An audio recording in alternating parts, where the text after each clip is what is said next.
uh, election live results. This is very exciting, and thank you guys for holding on through all of our technical difficulties, but we are finally here. We are very excited to be covering this extremely divisive, nerve-wracking presidential election. I'm here with my co-host, Lewis. My name's Noelle. Quick intro about us. We are both political science students at the University of Cincinnati. I am a member and director of Bearcast Media, and I'm super excited to be here. I'll give you a moment to introduce yourself. As Noelle said, my name is Lewis. I am not a director of Bearcast Media. I am a very, very new member, but I'm a political science major here at UC. I also work with Mock Trial, the Portman Center, and a lot of other cool stuff here on campus through the School of Public and International Affairs. Just a huge thanks for Noelle to kind of coming up with the idea and putting this all together. Yeah, so tonight it's going to be a long night, so buckle in, grab some snacks. We're going to be here till around 11:30, covering some of the results of the different states as they come in.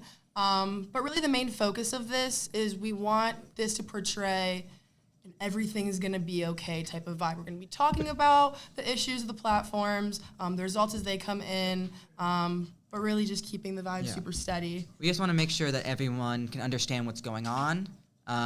We'll understand what votes mean when they're coming in, things like the Electoral College, and then also just how to go about tonight and these upcoming days, as I think no matter the results, this is going to be a interesting and kind of divisive time for everyone. So how to go about existing in the world in a civil and productive way together is, I think, a big thing to try to take on for one small broadcast. But if we can help at least one or two people do that, I think we'll feel successful there. Absolutely. And we're also going to be specifically looking at this election through the lens of Ohio voters, young Ohio voters, and UC students. So to kick that off, we're going to begin by talking about issue 1, which you might have heard about. We've got some fantastic guests here today.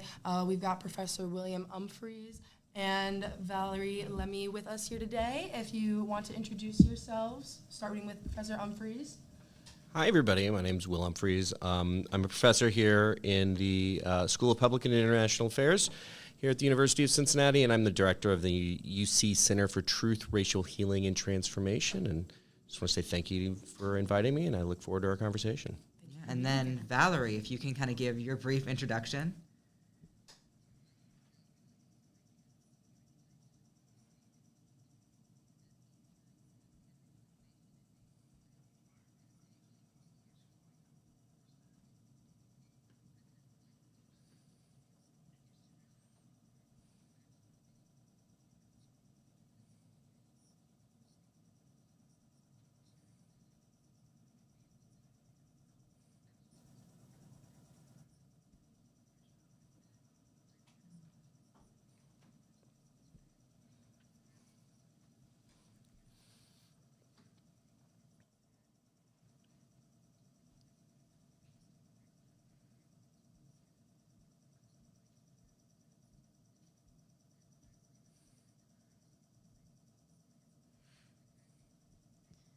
Awesome. So great to have you here.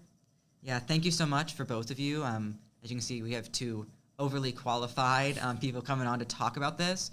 We're going to kind of jump into issue 1, what that means, and kind of how to go about thinking about it. What happens if it passes, if it doesn't. Just to start out, let's get a baseline on what gerrymandering is, if one of you would like to take that. Sure.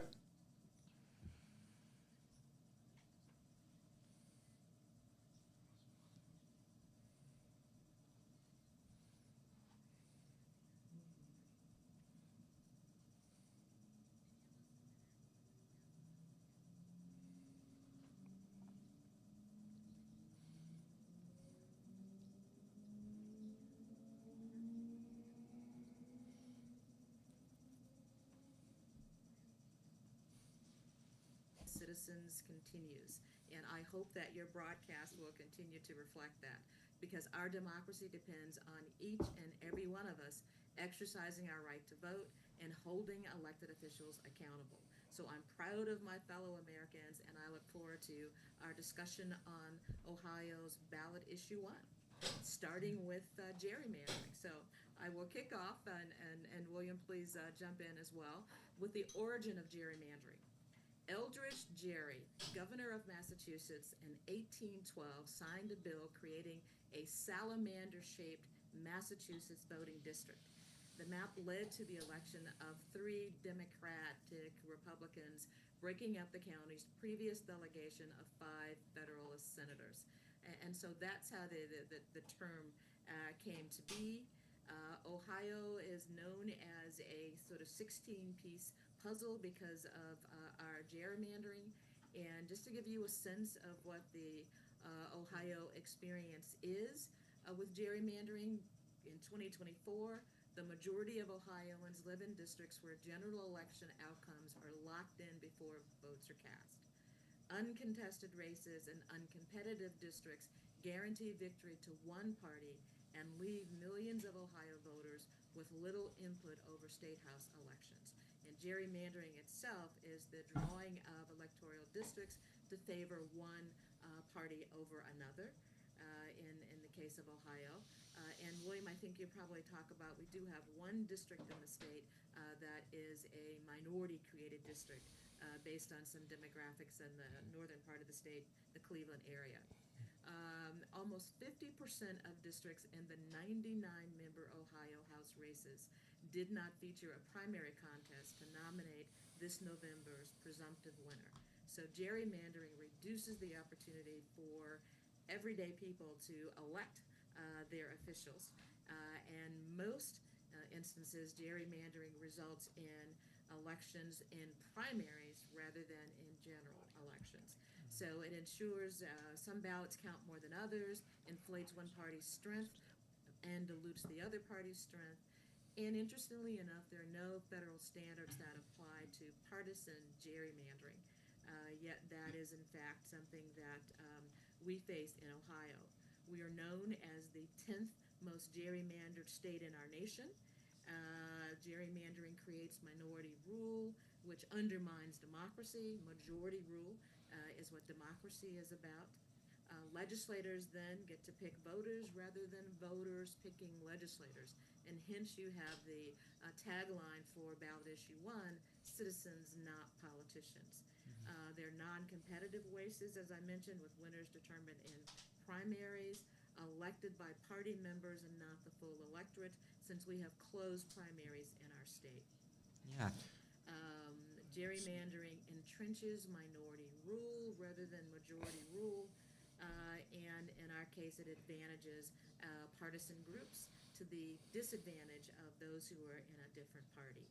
And then lastly, it reduces accountability, transparency, and competitions as districts drawn to overwhelmingly favor one party makes elections a formality with no need to find common ground between various points of view. There's an overwhelming majority of districts in our state where there is very little competition, and I'll just add 15 districts don't feature any competition. They didn't in March, and they won't today. And so that means that for us, with 15 districts that are uncontested, 84 districts for the Ohio General Assembly will feature candidates from both parties, but 62 of those districts are in areas of the state where the general election has been safely drawn for either Republican or Democratic seats, which means that you already know the outcome of the election before the vote. And because of gerrymandering and the way redistricting works, the districts are drawn after the decennial census, and they stand for 10 years. So whatever happens, it's a 10-year stand. So it is so important for the voters to understand why ballot issue 1 was important, because it changes the narrative, it moves forward with democratic rule, and allows for all of us to be much more involved in selecting our elected officials rather than what we have now with elected officials selecting the voters. Yeah, I think just to break that down for everyone, every state is in charge of creating their own district maps. So what this does is it breaks up the state into sections. Supposedly, it's supposed to be about how can we collect votes in a way that represents the state.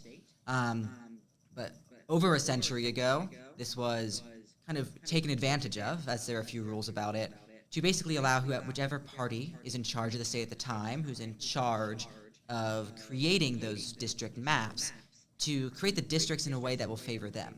This is done by both the Republican and the Democratic Party. Basically, whoever gains the majority goes ahead and tries to redraw these maps as quickly as possible in the hopes that they'll win the election next time.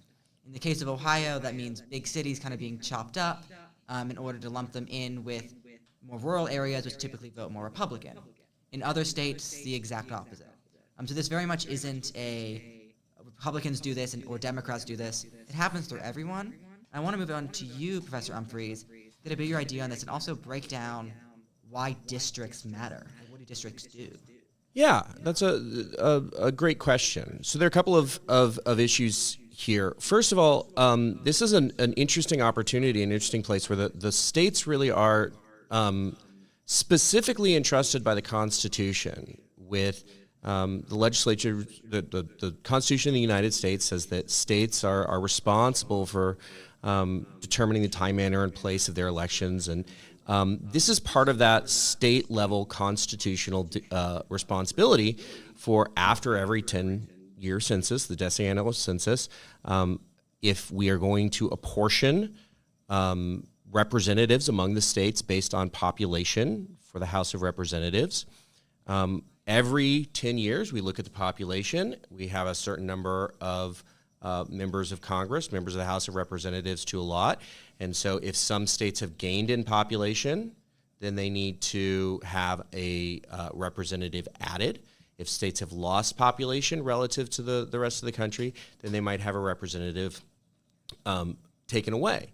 And this also creates an opportunity to divide those states into specific districts to represent certain geographical areas within the state. And that's where the opportunity for gerrymandering comes in. Gerrymandering comes about as state legislatures make an effort to draw, as has been pointed out, draw maps that are more favorable to them and to their party within the state. And there are two main kinds of gerrymandering to be aware of. The first is the kind of gerrymandering that we're trying to remedy with issue 1, which is what we call partisan gerrymandering, and it's specifically designed to create party advantages within our bipartisan system. The second type of gerrymandering is racial gerrymandering, which is designed to either to increase or decrease the voting strength of people on the basis of race. Now, obviously, what we know about American politics is these two things can be highly correlated in certain circumstances, and so there are times and places where one bleeds into the other. But as far as the distinction is important, because the distinction between racial and partisan gerrymandering is a distinction that the Supreme Court of the United States has made. So the Supreme Court of the United States has upheld, although it has made some modifications to how the federal government can do that. It's upheld the power of the federal government consistent with the 14th Amendment and the Equal Protection Clause of the Constitution to prevent racial gerrymandering. What that actually means is hard, right? Do we create majority districts? How do we make sure that the voting strength of relative racial minorities is not diluted unconstitutionally? Those are really hard questions, and they become even more troubling and difficult in the majority of the court's opinion when you talk about partisan gerrymandering. So when is it fair or unfair for a party to draw districts in a way that either concentrate their opponents, maybe? So if you're a Republican, you might want to concentrate all of the Democratic voters and draw a circle around the Democratic voters so that they definitely win that one district, but you win the other districts. Or you might want to break up those Democratic voters into different districts so that they have less likelihood of winning an area. When is that a natural outcome of a partisan electoral process? And when does that unconstitutionally violate equal protection? In a recent Supreme Court case, or a case that came out of the 2000 census, Rucho versus Common Cause, a majority on the Supreme Court ruled that they did not know how to make a distinction between an unfair or an unconstitutional partisan gerrymander and a constitutional partisan gerrymander. And so that creates this opportunity that we have here in Ohio with this initiative, where we are asking the question, okay, if there's no constitutionally enforceable standard here, are we as the citizens of Ohio, are we as the people of Ohio going to amend our Constitution to create this kind of process that we think will generate more fair outcomes? So this is really about the citizens of Ohio sort of deciding what a fair election is. Valerie gave you a lot of reasons that I agree with for why pushing back against the heavily gerrymandered Ohio maps that have come out after multiple legislatures year after year, why that's not what the citizens of Ohio want. And why that's not a good way to represent the citizens of Ohio. But that's really the significance there is how are we going to exercise as the state of Ohio our constitutional duty to divvy up and to select the representatives that we are allotted under the Constitution and then send those representatives to Congress where they will hopefully represent us, but also advance the agendas of their parties. So, yeah, I mean, I'm driving around Ohio, and I see signs that say, stop gerrymandering, vote no on issue 1. I also see next house over, stop gerrymandering, vote yes on issue 1. Can you kind of explain what issue 1 is doing and why there's this confusion about it? Especially if you're going in and looking at the ballot, it can be hard to kind of decipher what it's trying to do. Sure, I can answer that really quickly, and Valerie, I'm sure, can give a lot of detail as well. But it's a lot of words to set up a process in which, at the end of the day, five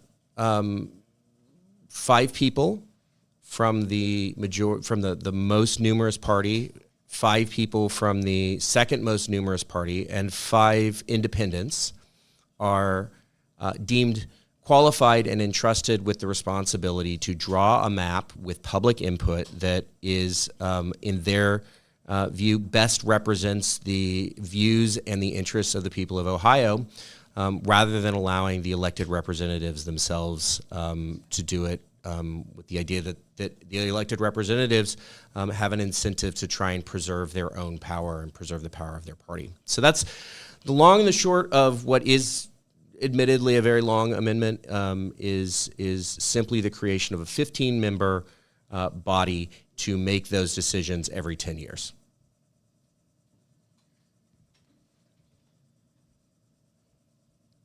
Ballot board wrote the language, and the organization that led this initiative, Citizens Not Politicians, actually sued the state for the language and were unsuccessful.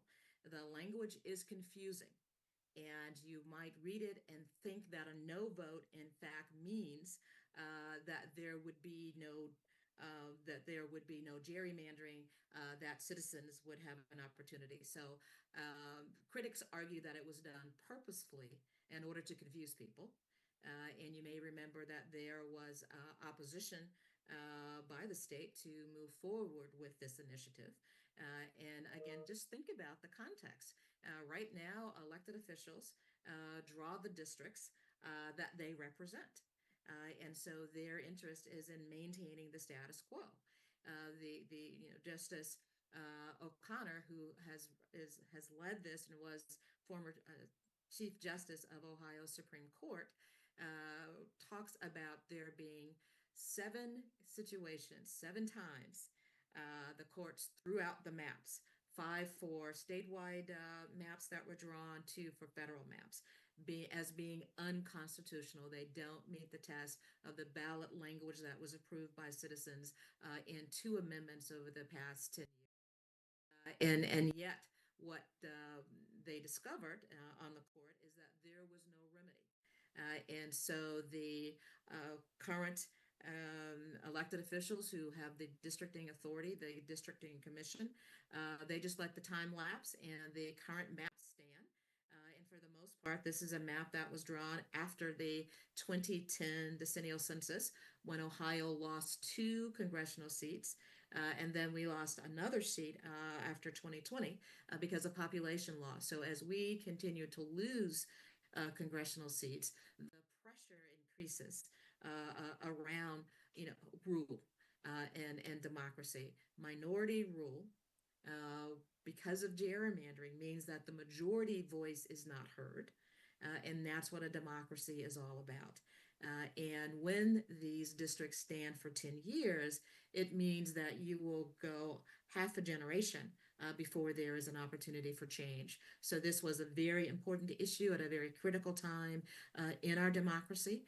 And I think our polls are probably in Ohio closed now, and we'll know soon what the outcome is. But this is an important issue, and it may seem technical and it may seem a bit arcane, but it really is about the power of people to decide who their elected officials are, to be able to hold them accountable, and for their voice to be heard. When minority rule is the case, then that means the majority voice is not heard, and you don't see legislation that reflects what the majority wants to do. Yeah, thank you so much, Valerie and Professor Humphreys. We are sadly going to have to switch over to our next topic so we don't run too behind. I know we could talk about issue 1 pretty much all night and into the morning. Maybe we'll Bring it up a little bit later. But thank you, Valerie. Thank you so much for joining us Yeah, today. we really appreciate everything. It's great. Yes. Hopefully you'll have me back. Thank you. Have a great election night. Oh, and you as Yeah, well. And yeah, stay thank you. tuned. Thank you. Take care of Take care yourself of yourself tonight. tonight. For sure. For sure. Bye-bye. Bye-bye. Bye-bye. And now we're going to be taking a quick break, and we'll be back in just a moment. Oopsie doopsie. Okay, you need to not end meeting.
Welcome back, everyone. We have Ambria Craig with us in person here, as well as Professor Eugene Rutz through Zoom. Ambria, would you like to introduce yourself? Hi. I am Ambria Craig. I am a third year but final year at UC, and I'm an international affairs major. Awesome. And then Professor Rutz, why don't you go ahead and give your introduction? Yeah, thanks for having me. Eugene Rutz. I serve as Associate Dean in the College of Engineering and Applied Science, but for purposes of this conversation, I'm also an active member of Braver Angels. And what exactly is Braver Angels? What's their mission? What do you guys do? Yeah, Braver Angels is a grassroots organization actually partially founded right here in southeastern Ohio with a mission of depolarizing politics. So the basic goal is not that we don't disagree about policies and priorities, but that we do it in a way that doesn't demonize the other. So that individual who votes differently than I do, they're my neighbor. They're not my enemy. That's the goal, to kind of lessen the temperature and to build the ability to have civil and constructive dialogue between people who disagree on politics.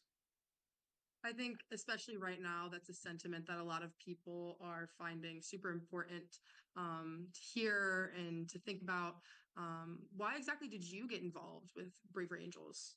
Yeah, thank you. It's a great question. I mean, it was a couple election cycles ago, and I'm walking in my neighborhood. I live in the suburb of Cincinnati, and I see a sign that a neighbor had in their yard, and it's like, how could that guy vote for that person who I just, and it dawned happily for me. What happened is my thought process. I asked myself, what am I missing?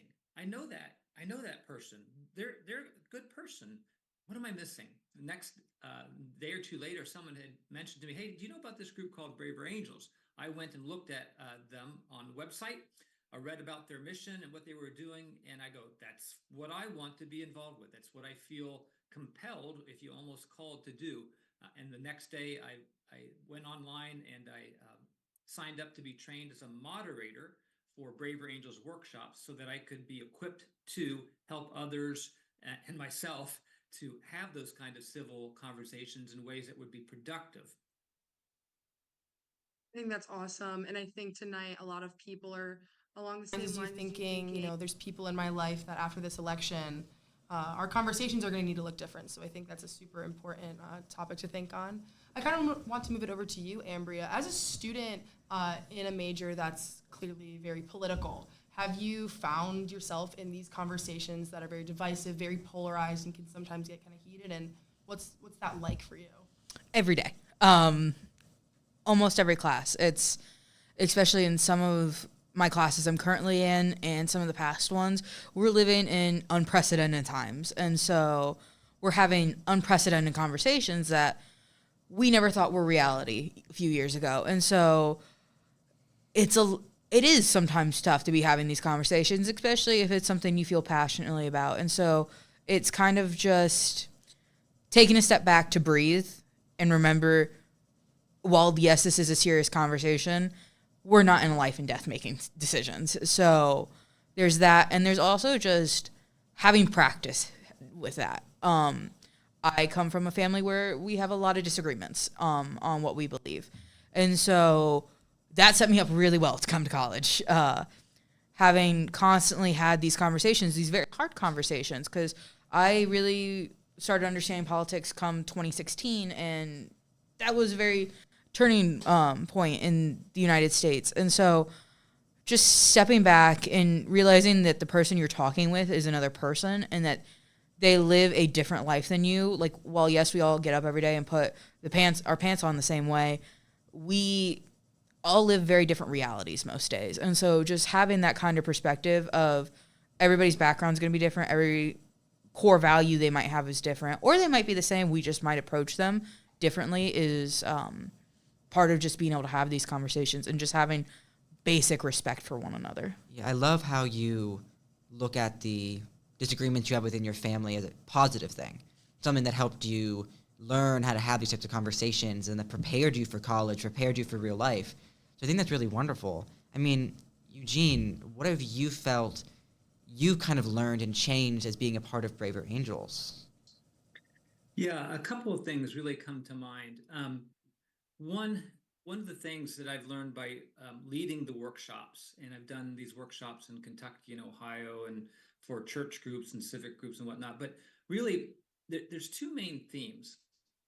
One of which is we're so trained to listen to respond. When we're in those conversations, it's so easy to be ready to respond back with a better idea, a better fact, more information. We don't take the time to listen to understand. And as Andrea said, taking that breath, and if we can take time and really listen to understand the other person, they're not so bad. Now, I'm not talking about, the political parties. I'm not talking about the people at the top of the ticket who, seem to have to say things that are outrageous. I'm talking about other people. And so when we listen to understand, we come to see that we have more in common than we expected. And we often share values, as was just noted, but maybe we approach those values differently. One. The second thing that I would say that I've learned is that a lot of these situations that get us very worked up, that we're passionate about, are pretty complex. We might, the parties try to say, oh, it's just this simple, it's just this thing, or it's just that thing. Well, it's not. They're complex, and these are difficult issues. And no one person can have all the information and all the insight about a complex, difficult situation. In order to get a more complete picture of a complex situation, probably the thing that I need most is someone who sees it much differently than I do. If all I'm doing is talking to people who agree with me, I'm reinforcing the way I see it. To get a broader picture of that complex situation, I need to be able to listen to and hear someone who sees it differently. So in that sense, opposition becomes resource. Those who think differently and vote differently, if I'm able and willing to listen to them and hear them, I can learn from them a more complete picture. When I have a more complete picture, then we have a better opportunity to engage together and maybe work for a common solution. Absolutely. Something I kind of want to talk about is tomorrow morning. So tonight everyone's stressed, and tomorrow morning everyone's gonna have some sort of feeling about the situation. For both of you, what would be your words of advice for people that are waking up tomorrow feeling like a sense of dread or anxiety about encountering people and having these conversations? I think the biggest thing, like going to bed tonight, waking up in the morning, knowing is we aren't gonna know. Like we won't know, and it's okay, and it's very valid to be anxious, to have this sense of dread, and it's also very valid and very okay if you want to set a boundary with yourself that you aren't going to talk about election results today. That's just not something you have the capacity for. Or if it is something you want to talk about, knowing and kind of really looking within yourself and being like, how much of this can I handle today? Because you got to be able to put yourself first. Because this is a scary time.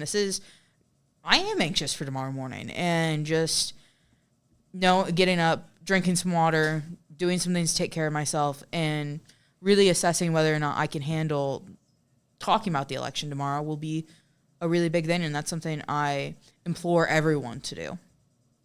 Yeah, thank you, Ambria. Professor Rutz, do you have any thoughts on that? Sure, I fully respect what she said and agree. Take care of yourself, put yourself in spaces that you can handle well. I guess the thing is, for me, what I would encourage everyone to do, but you can't do it tomorrow if it's the first time. We all need to know people who are different than we do. If the people we converse with are those people who are like-minded, then we're stuck. If you have those people in your life who think differently than you do, and probably who voted differently than you do, if you have the wherewithal to do it, you could ask them a question, and this is hard to do, but it will make you'll shock the pants out of them, and you also may come away feeling a little better. You might ask them, what are you excited about for the next 4 years? And hear what they have to say. Now, if they're a conscientious person and with a little humility, they're not going to gloat. You don't want to talk to someone who's going to gloat. That doesn't do anybody good. But if they're a person of good faith that you have a relationship with, and you ask them that question, you might then learn that, oh, wow, you were really concerned about this that I had really minimized. And to you, it's really important. That thing is really important. And you're excited about that. Huh, okay, well, maybe that's not so bad. That's one. The second thing is we the way our political system is set up and our parties are set up, it's like one side is trying to vanquish the other side. And if we think about that, it's kind of ridiculous because that's saying that some rough 45 to 48% of the population doesn't matter. Well, they do. And so if my goal is not to vanquish the other side, but to figure out how to work with the other side, well, then I've got some work to do. And do I do it right away tomorrow? Perhaps not. But if I approach it with, okay, these are my neighbors, these are my friends, I need to figure some things out with them, but together we can find a way forward, and we will. That's how I would approach it. Yeah. Thank you so much. I really I love the idea of this isn't just tomorrow. This isn't just the next week. This is the next 4 years. This is the rest of our lives.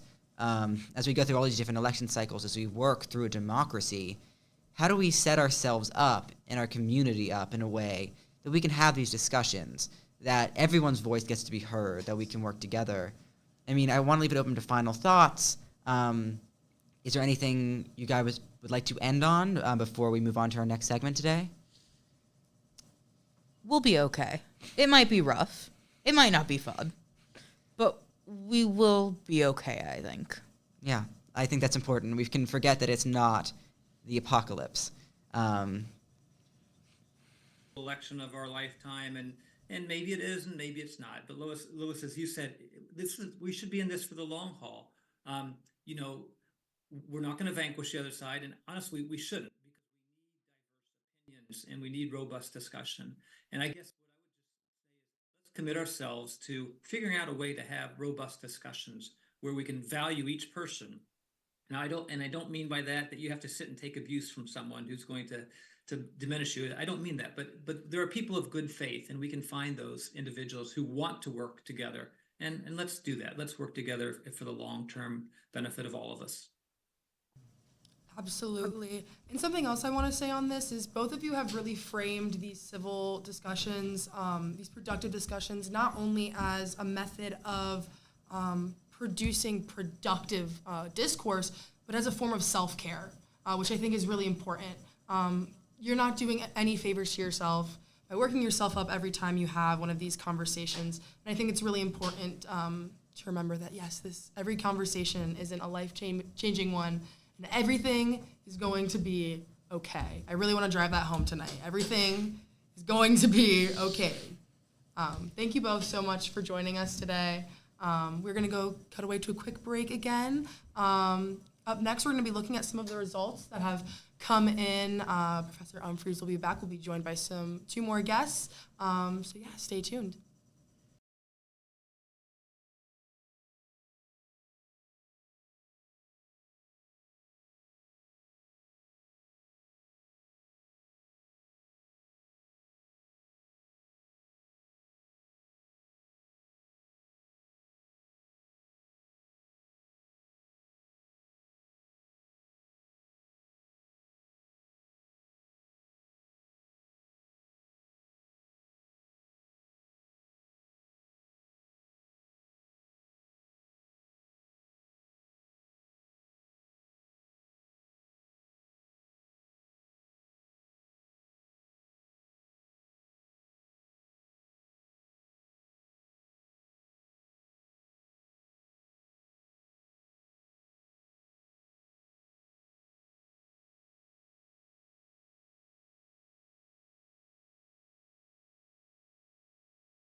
All right, hello everybody and welcome back.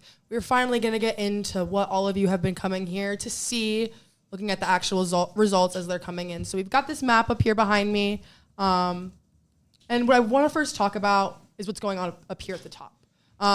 We've got Harris on one side, Trump on the other, and we've got this bar right here in the middle. We might call this bar the post, because in America we have something called the first past post system, and we have Professor Humphreys back here to talk about that with us. Professor Humphreys, what is the first past post system that the United States uses? So the first past the post system is simply that the first candidate to win a majority of the electoral votes is the President of the United States. Absolutely. And we've also got here with us today Professor Maccabee. If you would like to introduce yourself a little bit. Sure. Hi, thanks for having me on. I'm Steve Maccabee. I'm an associate professor and the graduate program director in SPIA. So I oversee the MA and PhD programs, and I teach mostly American politics classes and research methods classes. All right, and we've also got Professor Kim Conger here with us today, if you'd like to introduce yourself as well.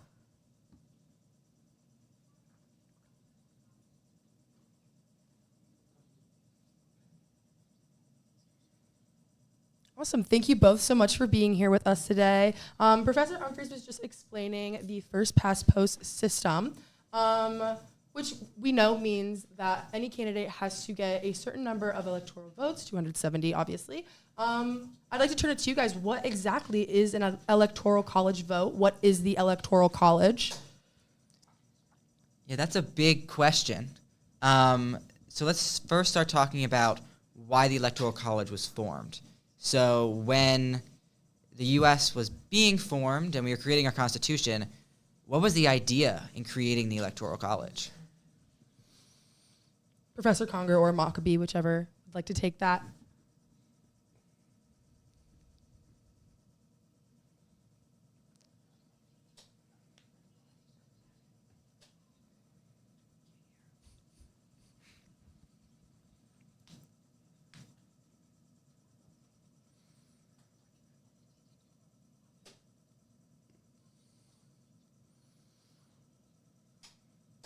Kind of experience with. And so the concern was that they just sort of let everybody vote and had it be the popular, just a straight popular vote, that would be an opportunity for what they called mobocracy, right? So for having some group of people just basically make a bad decision. And the original idea was that the electoral college would sort of stand in the middle to moderate decisions and to make better decisions, but that's not how it has ended up working out.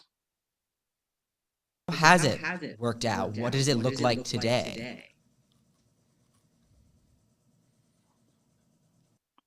Well, I guess I would say that it hasn't worked out particularly well if you're concerned about proportional representation at all.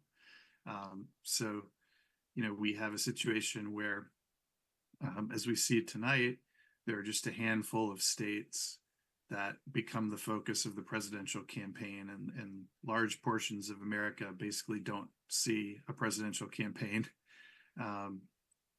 That's one thing that's happened that I don't think the founders foresaw. Another thing that has happened is that because our House of Representatives has stayed the same size for so long, that just adds to the unrepresentativeness of the Electoral College. So a teeny tiny state will get, 2 senators and a representative. They get those 3, even if their population is less than Greater Cincinnati. And so, at the other end of the spectrum, California ends up being way underrepresented by the Electoral College. So it's, I think in some ways it's become a barrier to representative government. I don't think that the founders necessarily anticipated how it's changed. But on the other hand, they were not, as Dr. Conger said, they were not big advocates of democracy as we might think of it. They feared small d democracy. So I guess depending on how you look at it, it's played out sort of how they wanted it to, but I think also in ways that we would today say, with our current sensibilities, have not been good for representation. I think it's also worth pointing out that when they drafted the original Constitution and when they set up this system, there were no organized parties of the way that we experience them today. It was almost. I think they understood that there would be organized groups because they almost immediately fell into some semi-organized groups themselves. But the sort of party, the bipartisan or the two-party machines that sort of are able to hone in on maximizing every single advantage and really turn the race into a very tactical game where they don't really try to appeal to broad swaths of the population because they don't need to. What they need to do is they need to win the very specific constituencies that will get them the very specific electoral votes that this map generates. So that also feeds into this somewhat functional or somewhat dysfunctional system. Yeah, a lot of what I heard, I remember freshman year of high school, I had my U.S. history class. And my teacher at the time was actually a big proponent of the Electoral College in the sense that she felt it ensured that people from more rural areas and rural states got a say. My opinions on this differ in many ways. I believe that should go to local elections and state elections. But I mean, what is the response there? Is it having a positive effect in making sure rural votes are heard? Professor Conger, if you want to hop in there. Yeah, that's a real challenge. I am not personally a big fan of the Electoral College, but I do see how different electoral politics will be, how different campaigns will be, the kinds of attention that that candidates would pay in a context where we didn't have an Electoral College, right? So candidates would spend all of their time in the 3 or 4 biggest states because what they need are actual votes rather than votes in a particular geographic place. And I think that's really a question that has to be part of the conversation about the Electoral College is what how is geography supposed to play into this conversation? And there are very different opinions about that. I think the reality is that rural voters are represented in different ways, but there are fewer of them, right? Where our country is somewhere over 80% of the population lives in urban areas. So I think that question is a legitimate question, but it doesn't sort of overwhelm the fact that there are so many people whose votes simply don't really count under the context that we have right now. Yeah, I think you said something big, which is votes don't count. A lot of people will say they won't vote because they think to themselves, well, my vote won't count. What would you say to those people, Professor Conger, and why they should vote? If you can't say anything. No, yeah, I think the biggest thing and the conversation that I have with people about this centers around the fact that we invest a lot of emotional value in the president, but the president doesn't actually have nearly as much power as the candidates act like they do, but also just in terms of how we think about politics, and that voting matters a lot for state and local elections, and people's vote does make and can make a huge difference in those kind of elections because fewer people tend to vote in those. And then there's also the reality that in many cases, the government that is closer to you actually has a larger impact on your day-to-day life than maybe some of the stuff that happens in Washington. Maybe less flashy, but look at your local elections. Look at what else is on the ballot. So not only is this a presidential election, but if you look up there, it's also lots of U.S. senators are running. If here in Cincinnati, the county prosecutor, all these small things. And it's also voting in primaries is super important. Primaries set up who we're going to vote for in these main elections. They're the reason we're voting between Donald Trump and Kamala Harris. And you can talk a bit more on that, Professor Humphreys. Go into the more complicated nature of, the party system and how the political parties set up these. But very few people vote in primaries. It plays the biggest role when it comes to senators and congressmen. But Professor Humphreys, please chime in on that. Yeah, I mean, it's sort of interesting to say, you're right, that primaries and the structure of primary voting has played a really important role recently. This election is sort of interesting, of course, because Kamala Harris did not win a primary. She stepped into the role at the request of the party. And I think that underscores a really important point, which I mentioned earlier. Parties are not established under the Constitution. Parties have no constitutional standing. Parties are organizations of like-minded people who cooperate to field and run candidates around a shared agenda. And they're organized, there's laws that regulate their activities, but as far as who they run or how they choose who to run, parties get to make their own rules. And, we see that at a local level where some states have what we call closed primaries, where you have to be a registered member of the party beforehand in order to vote in the primary. Some have open primaries where anybody can vote, registered or not. In some states, you can vote in both primaries.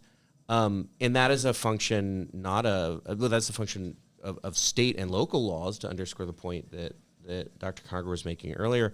But it's also a function of the way parties have chosen to, in various places, to select their candidates. Historically, there were not public elections for candidates. This is the province of the infamous machine era, where there were smoke-filled back rooms where basically a handful of wealthy, uninfluential people decided who was going to run for president of the United States. And so it is important to remember that as we consider some of the challenges and some of the possibilities of reforming the primary system, that some of the alternatives to the current primary system we have may in fact be much worse, and in other parts of or in other time periods we've had worse processes to select candidates. But it is the case that right now in most places something like an election determines the candidate for each party. And one of the things that, as I think you're suggesting, that has a huge impact on that is because because going to a primary election is we call voting, it's expensive behavior, right? It requires time, it requires resources in terms of taking time off work, figuring out who your candidates are, all of these things, and that's demanding in an election, general election, during a primary election, only the most motivated partisans tend to show up. And what you see then as a result of that is that the candidates are incentivized to move to the extremes of their own parties, to appeal to the most motivated, the most hardcore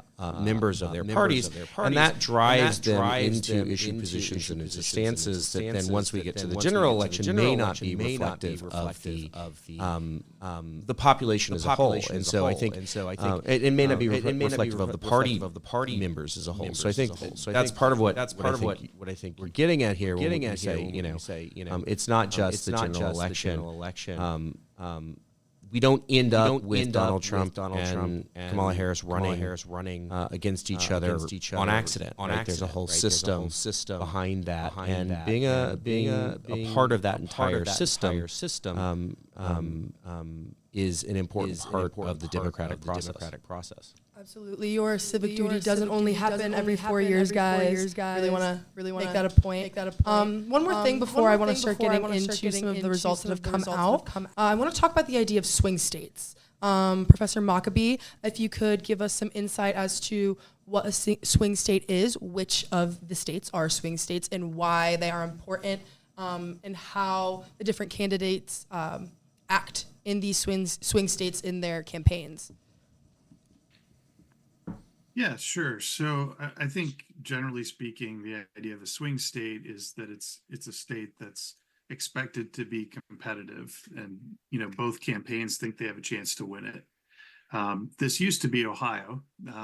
For many years, we were seen as sort of the ultimate toss-up, and in fact, Hamilton County used to be known as the swing county in the swing state, and that makes one point about swing states, which is they can change over time.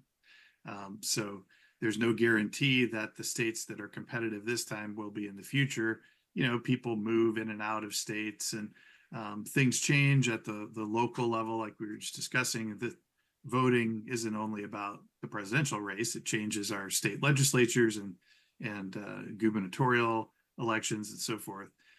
So that's one thing I would say, that swing states do change over time. But in this election, the states that are viewed as the most competitive are Pennsylvania, Michigan, Wisconsin, in the upper Midwest, and then in the Southeast, North Carolina and Georgia, and then in the Southwest, Nevada and Arizona.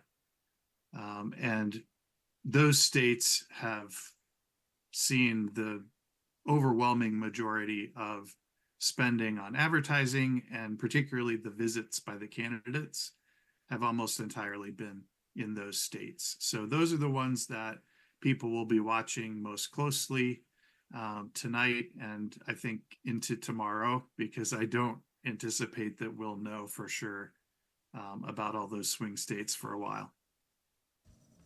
Absolutely. Yeah, this is not done tonight, guys. This is not done tomorrow morning. This is, buckle in. We'll be waiting for these results for a minute. So I would like to turn our attention over here to the map. As of right now, we've got Harris with 99 electoral votes and Trump with 120. We've got some states already called. Oh, there goes Colorado just now. And of the swing states that we were mentioning earlier, I believe the only two on the map right now that have been called are Michigan and Pennsylvania. These two we do have being called for Kamala Harris. As of right now, though, we only have 17% reporting. Would anyone like to talk about what that means? How we can call a state with 17% of the votes reported? Yeah, I mean, I will say. Go ahead, Professor Maccabee. Okay, yeah, I think we should clarify that, and I'm not sure, I can't quite see what website you're using for that map, but I think what that's giving you is which way the state is leaning. When we talk about making a call for a state, that would be where major media organizations like the Associated Press or the television networks would declare that they have enough evidence to be confident that a certain candidate's going to win that state. And usually that requires a combination of voting results especially from particular parts of the state. And then sometimes it also involves exit polling, especially for the big networks. So I think what you have up right now is probably which way those states are currently leaning based on early returns or based on projections. But as far as like an official call, I would be surprised if we get one of those this early in the night, except for the states that are not expected to be competitive. Yeah, I mean, if you look here, Up you your can pull own up your own map. All these are map. different. They get the same numbers, but they are represented differently. New York has been called. Only 16% of the votes have been counted, but 72% go to Kamala Harris and 28% go to Donald Trump. Based on the projections and the polls that have been taken from the state, they feel confident in being able to call it. Places like Michigan, Pennsylvania, while votes have come in and it's leaning one way or another, people tend to be more hesitant in being able to call those states. But if you look at Wyoming, for example, 0 votes have been counted. But if you look at the 2024 election, you search it up on Google, it is already called for Donald Trump. So just be kind of aware. Look at the details of each map you're looking at. They can all look different. And go into those percentages. What percent of the votes counted? And one question I do want to have for you guys is, which votes get counted first? How does that affect? I mean, we see a lot of things with absentee ballots, early voting. So Is that affect that? You can go ahead, Professor Humphreys. yeah, so we talked earlier tonight about the issue 1 and how that's part of the state's responsibility. The state government and the state legislature, entrusted by the Constitution or charged by the Constitution to make decisions about things like what they call the time, manner, and place of elections. And so that means, again, in a bit of a quirk of the United States federalist system, the states themselves make their own rules and procedures for counting votes. Different states have different laws, for example, on early voting, on absentee ballots, on provisional ballots. And so some of the disparity we see, and the answer to your question, Louis, is it really depends on the state. I believe Pennsylvania, for example, changed their policy after the last, or changed their law after the last election, that they no longer report the result of early voting before the vote count of in-person voting the day of the election. So when they release data, when they release absentee ballot numbers or early voting numbers, all of that varies by state. And so what you end up doing a lot of times, if you start to get into very fine-grained details, is you're going and you're clicking on the maps and you're looking at, each congressional district or each county, and you're looking and you're trying to figure out, okay, so how many votes do we think there are there in this county, and what percentage of those votes have been counted already, and how many, do we think that these areas where we don't have votes yet are these strongly Republican areas or strongly Democratic areas. So one of the things to be aware of as you're watching these results roll in is that there is no one-size-fits-all system here. There's no one standard, and so it makes calling each individual state a little bit of an art of its own, and interpreting the results that you're seeing early on more difficult. What you see in one state in terms of early of the votes that come in right when the polls close may not be an accurate set of assumptions or an accurate guide to what you're going to see from another state when its polls close.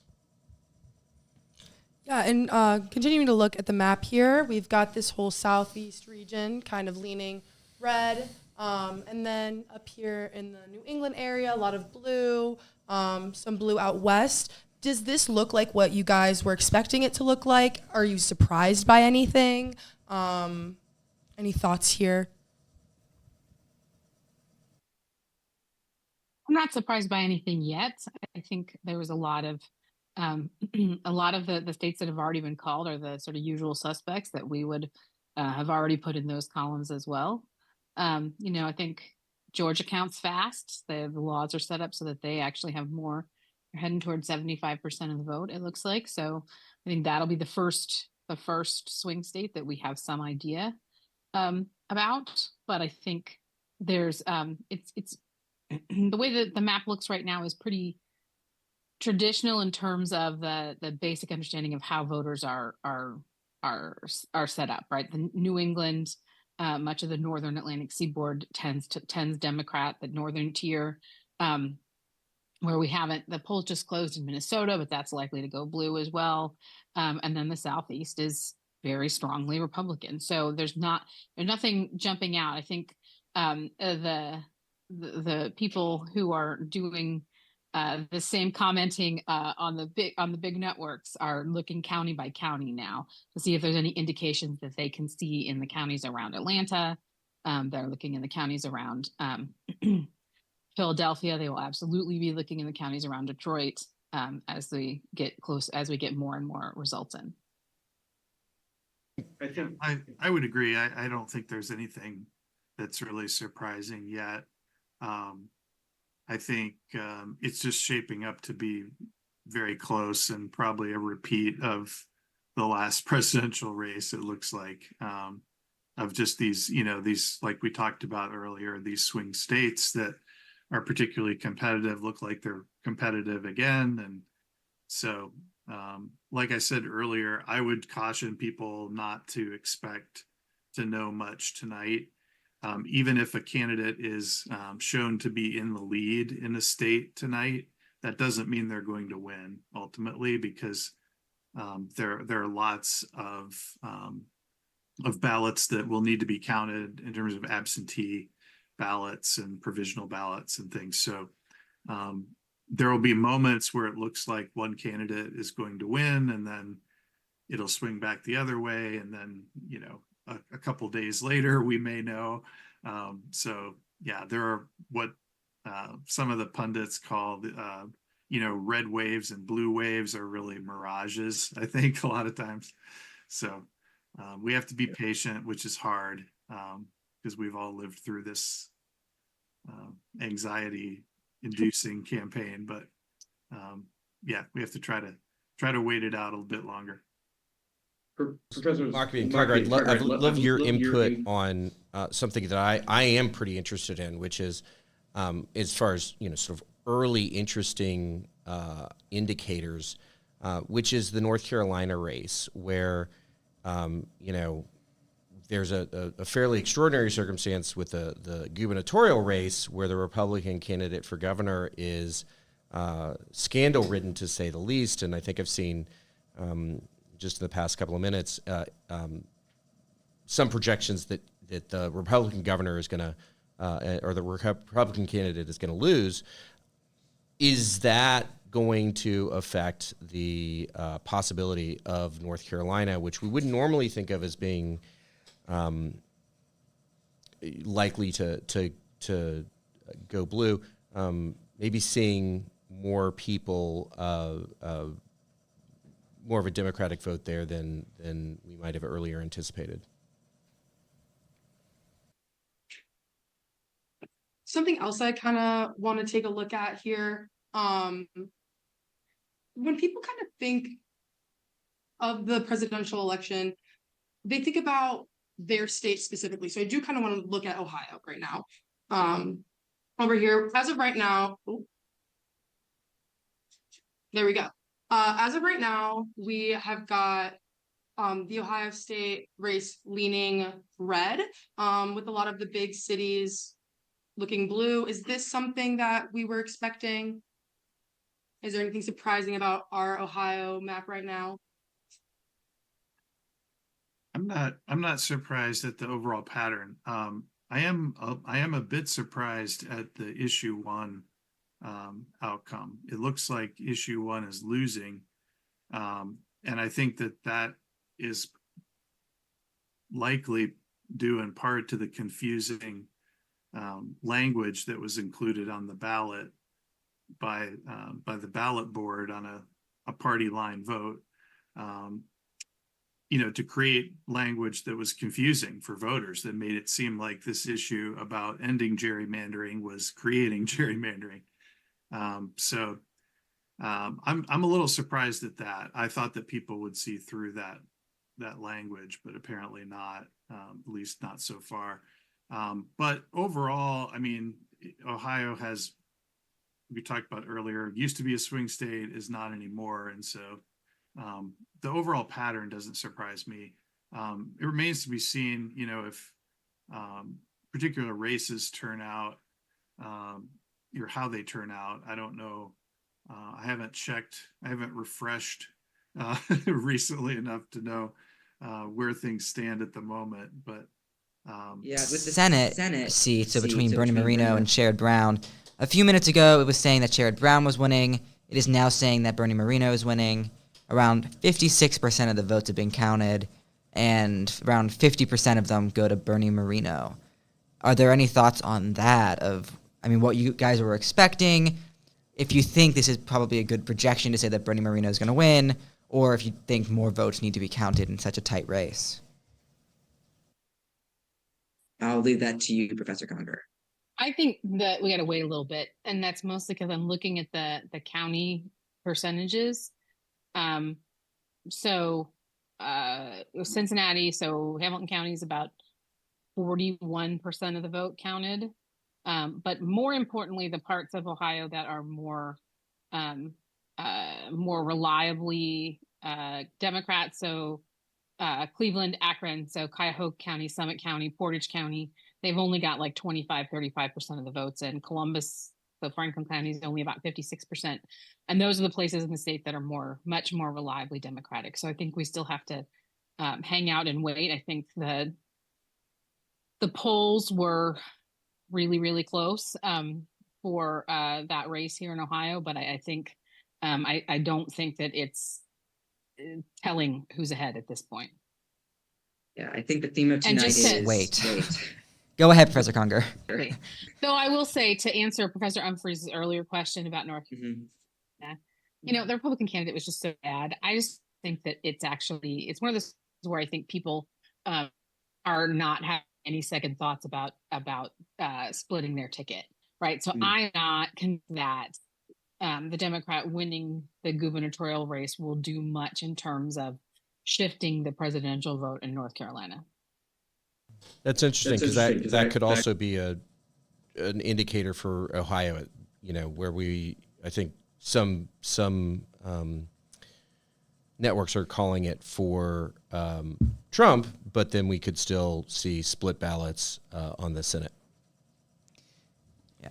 Something else I kind of wanted to talk about specifically in that region is a lot of the natural disaster that's been going on, and what kind of effect that has on being so close to the election.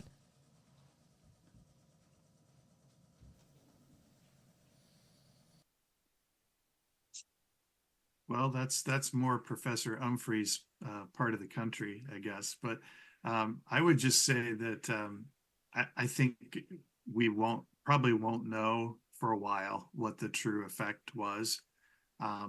Certainly, you could see a scenario where certain parts of North Carolina, for instance, that were hit really hard by the hurricane, that could have the effect of depressing turnout. People are just too busy with getting their lives back together.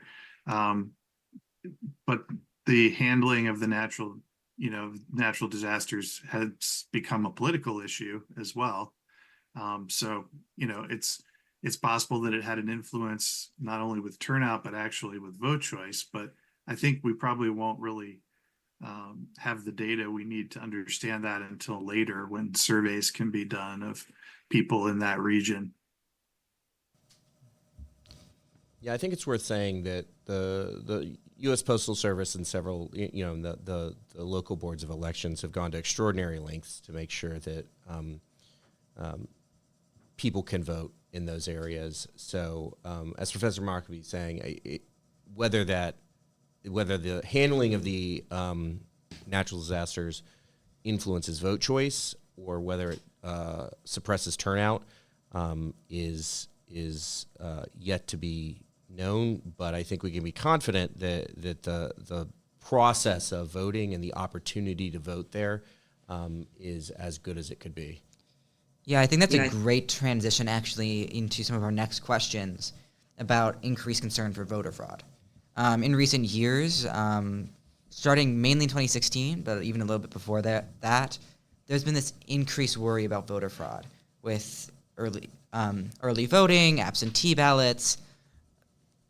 What have states been doing? Because as you mentioned earlier, states are really the ones in charge of their own elections to ensure safe elections, specifically here in Ohio.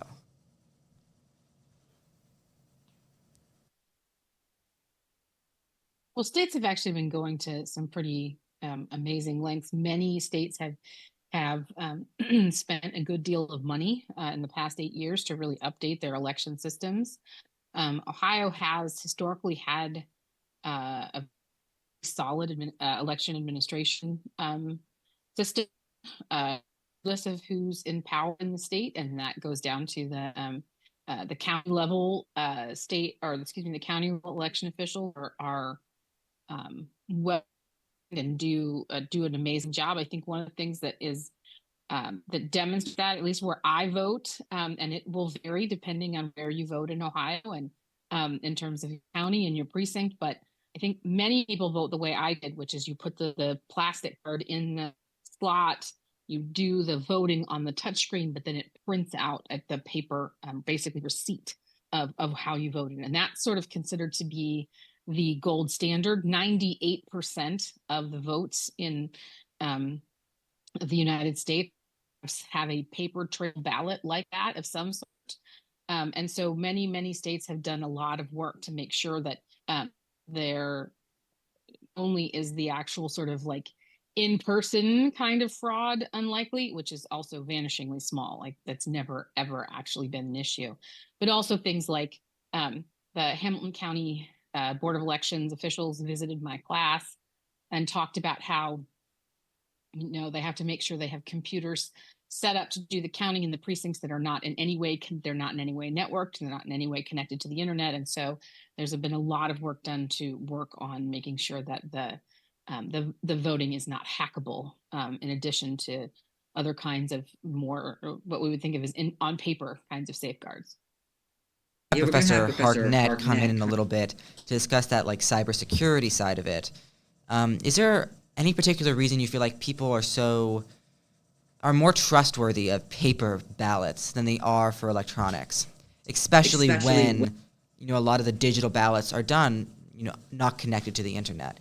Is it in reality that paper ballots are safer, or is this kind of a human bias there? It's misinformation. That's what it is. Yeah. Yeah, the reason that people are concerned about voting machines is because certain political actors have spread misinformation about voting machines changing votes or being hacked and this kind of stuff that just has not happened. So yeah, it's really unfortunate that there are so many Americans that don't have confidence in our elections when in fact our election system is more secure now than it's ever been. The reason that there's so much concern in some quarters about voter fraud is primarily because Donald Trump has talked about it for the past 4 years, 5 years, with almost nonstop. And so yeah, it's unfortunate. I mean, the other thing that your audience should know about Ohio is that everything is bipartisan. All the actions that election officials take involve both Republicans and Democrats. They can't do anything without both being present. So, and then finally, I would say that the actual incidence of voter fraud is extremely low. We're talking about, a fraction of a percent out to several decimal places in terms of the number of actual verified cases of fraud versus the total number of votes cast in elections. So it's really not something that people should be concerned about. They should be confident that their votes will be counted, and that the results will reflect the reality of how people voted. But again, with the caveat that we keep saying that we have to wait for all the votes to get counted before we can measure. But I think it's worth also pointing out that I find myself saying this more and more often, but you guys are too young to remember. But in the 2000 election, the greatest ambiguity was about paper ballots. They were designed as what so-called butterfly ballots, and they were somewhat confusing. And they had punch outs that you did, and you punched this perforated hole out, and then there was questions about whether or not punches had been gone completely through. So you can imagine, so the idea that somehow paper ballots are magically easier or more legible or more indicative or clearly indicative or without controversy themselves, it isn't borne out by reality. That election also is another reason why we need to be, it's a good cautionary tale to remember. Infamously, most of us went to bed on election night in 2000 thinking that Al Gore had won the presidency because Florida had been called for the Democrats. And as they went in and looked at this data, and as they started looking at incompletely perforated chads and hanging chads and things of that nature, they uncalled it and uncalled the election, and ultimately there was a Supreme Court case to determine whether or not the count would go ahead. So all of that is to say, we have had incredibly close elections. We've had election controversies without or before electronic ballots, and this is nothing new. And none of that should take away from the fact that our current election system is as accurate, as secure, and reliable as it's ever been. I went to Professor Conger's class on the day that she had the Hamilton County Board of Elections come in. And when Professor Maccabee says they do everything together, Republican and Democrat, I mean, they have their own buddies. They walk together through every room. The Board of Elections in every county and every state take this very, very seriously. And everything has been thought through and carefully done. This doesn't just happen for them on election night. This is their job, 24/7, 365. This is something they're thinking about all year. So I think it's really important to dive into the fact that our elections are pretty much as safe as they can be. And I mean, thinking back to Al Gore and Bush, you're right, I wasn't even a thought then. But one thing I think to follow up is after the Supreme Court case between Al Gore and Bush, Al Gore said, okay, I lost, and stepped down. What we're seeing here back in the 2020 election, for example, presidents instead saying, or post-presidents saying, no, I did win the election. It's a lying. We can't trust our election system. That's a lot where the changes happened. Even though our election system's safer than it ever has been, there's more fear being pushed onto it due to just this idea of creating congestion. So I think that's interesting and kind of something to look back on, where 24 years ago, during the 2000 election, we simply had a presidential candidate say, yeah, they called for me. I thought I won. Clearly, looking at what happened now, I didn't, and stepped down. I didn't know about the Al Gore-Bush election until a few years ago, because it was handled, Oh, yeah. On my cup. He has a Bush v. Gore. I've seen that mug a bajillion times. So I think that's important to discuss. Something I do also want to talk about is what does this rhetoric of unsafe elections mean for the democratic process at large. We have a lot of people saying that raising the question of, are these elections safe? Do we need these recounts? Some people genuinely believing that these elections can be falsified. What does that mean? How do you respond? And as well as the people saying that not having any rhetoric around it and just fully trusting the system is the way to go. How should we handle that matter?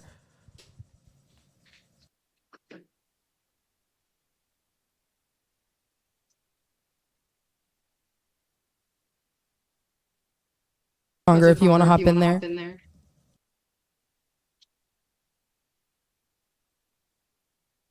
I think the challenge with the conversation about the trustworthiness of the vote is similar to other kinds of political conversations that we have, unfortunately. Right? I think it's not enough to sort of talk about all the facts that we've talked about tonight. It doesn't the just sort of showing people how the system works isn't necessarily going to change people's minds about the trustworthiness of the vote. I think the key thing has to be that everyone needs to be on the same page. I think as long as candidates sow doubts in the process for their own purposes, that's going to be a real challenge. Because one of the things that tends to happen is that we tend to evaluate political information through the lenses we already have. So it's much more likely that if you're a Democrat, you're going to trust the messages given to you by a person who's a Democrat, and if you're a Republican, you're much more likely to trust the messages given to you by a Republican. And so that's why it's so powerful when something like when the the Hamilton election board comes in and talks about the partisan nature of their acts, because they're able to get through both of those filters.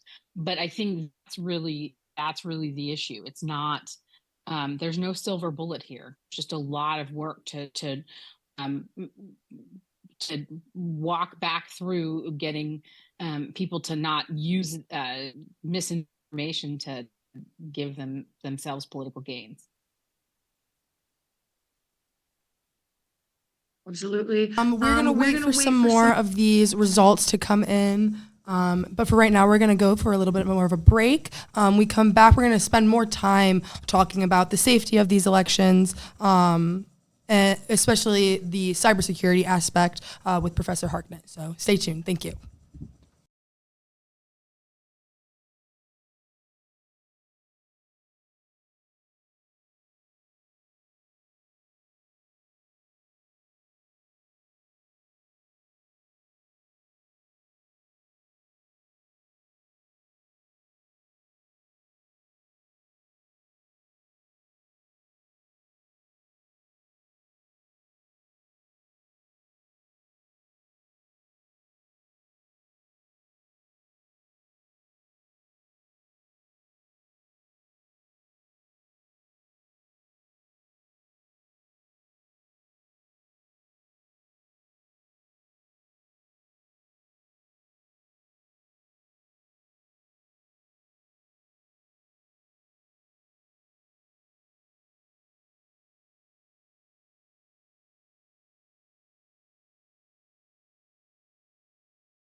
Hello there, everybody. Thanks for holding out. Welcome back. Right when we left off previous, we were talking a little bit about election safety, the use of technology in these elections, and now we've got a specialist on the topic. Right now we've got Professor Harknett. If you'd like to introduce yourself.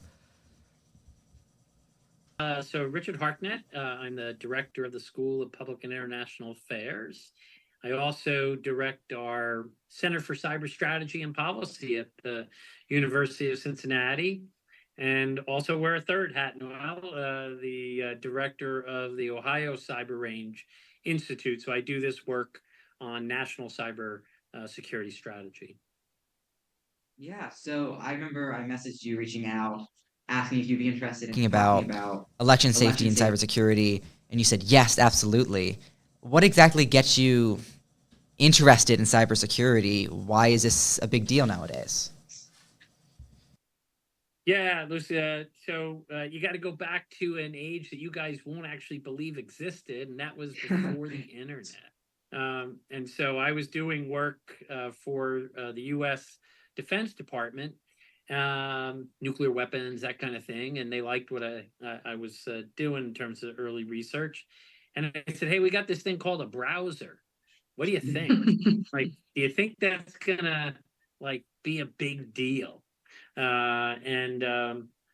I did this analysis and said, wow, if this becomes really big, we're in a lot of trouble, because the security behind this and how we organize for national security, we're just not ready for this interconnected world.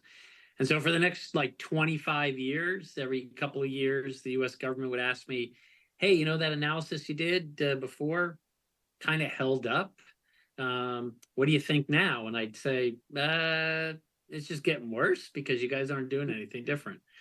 And so back in 2016, I went on loan from the university to work at US Cyber Command. And what's publicly known now is I helped develop US national cybersecurity strategy. So part of what started to happen, Lewis, is that US Cyber Command tried a new strategy to try to stop adversaries who were messing around with our elections. And so I've been pulled into that kind of work for the last 6-7 years. So how has the internet changed how we look at elections and election safety? Yeah, so it's changed it in a way that early folks that were worried about security didn't think through. So it's really, really hard to mess around with the vote. So let's talk about, like, here in Ohio, there's 88 counties, right, with 88 boards of elections. And we have what we call a dual key system. So there's a Republican and a Democrat who actually literally control access to the room where the ballots get counted. It's really, really tough if you want to try to mess around with the actual vote. But what's become a problem from a cyber standpoint is the use of cyberspace to manipulate not the vote, but the voter, right? Like to actually get into people's heads and create narratives about politics. Most of it's been about trying to divide us as a country and make us, not just simply disagree with each other, because democracy is all about mediating disagreement, but actually to see each other as enemies, as threats to each other. And if you think about the rhetoric that is occurring, I would argue that very much the manner in which cyberspace functions, both so we've got bad folks messing with us, but then social media, what do people, spend time looking for? They look for the outrageous, right? You look for those points of disagreement. That gets you more, looks than just friendly little discussions, right? So the social media space, right, gets us into camps, and then adversaries take those camps and make them even feel, right, more divided. And then that actually is translating into how we behave politically.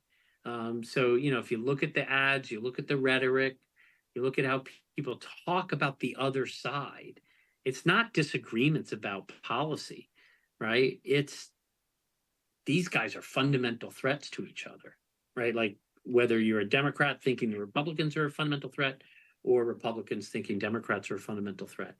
And that's not a good place, for us to be as a democracy. I would like to kind of go off that point a little bit.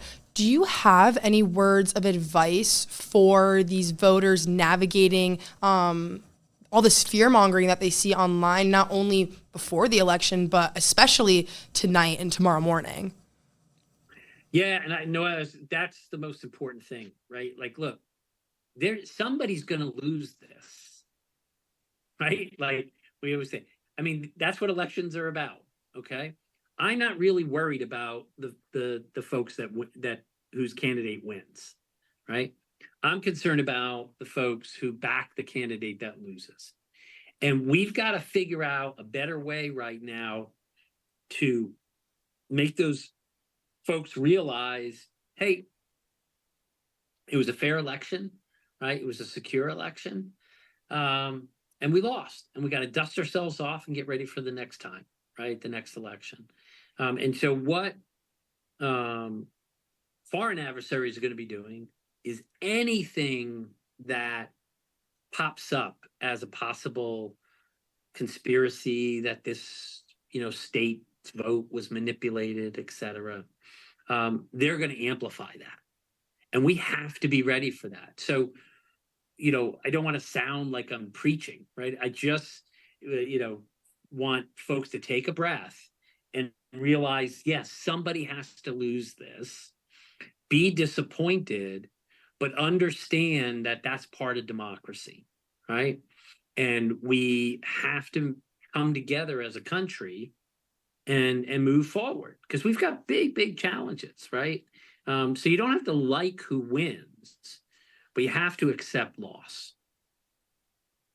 Yeah, I think A that's huge topic today. And whether we're talking about cybersecurity, election safety, vote counts, it's in a democracy, there is a winner and a loser. And what's important is being active in your democracy, whether that be in local, state, or federal elections, volunteering, being a part of your community, but also following the election, understanding that this election was done safely. I mean, we're having you on here, Professor Harknett, someone who's worked very closely with cybersecurity from the very start of the internet, saying it's not the election vote counts that we have to be worried about. It's what people are bringing us against each other for. It's creating that fear-mongering. And so kind of putting up a guard to that, being aware of that, is super important. I know I'm already preparing myself for either outcome. How am I going to handle myself? Emotions will be high either way. What is my duty as someone who lives in a democracy, who wants to better their democracy in moving forward? And one of the ways, Lewis, or no, just real quick, is there's a process, a legal process to challenge close votes, right? Like we have a system that's structured to work this out. And so both sides at the presidential level are lawyered up.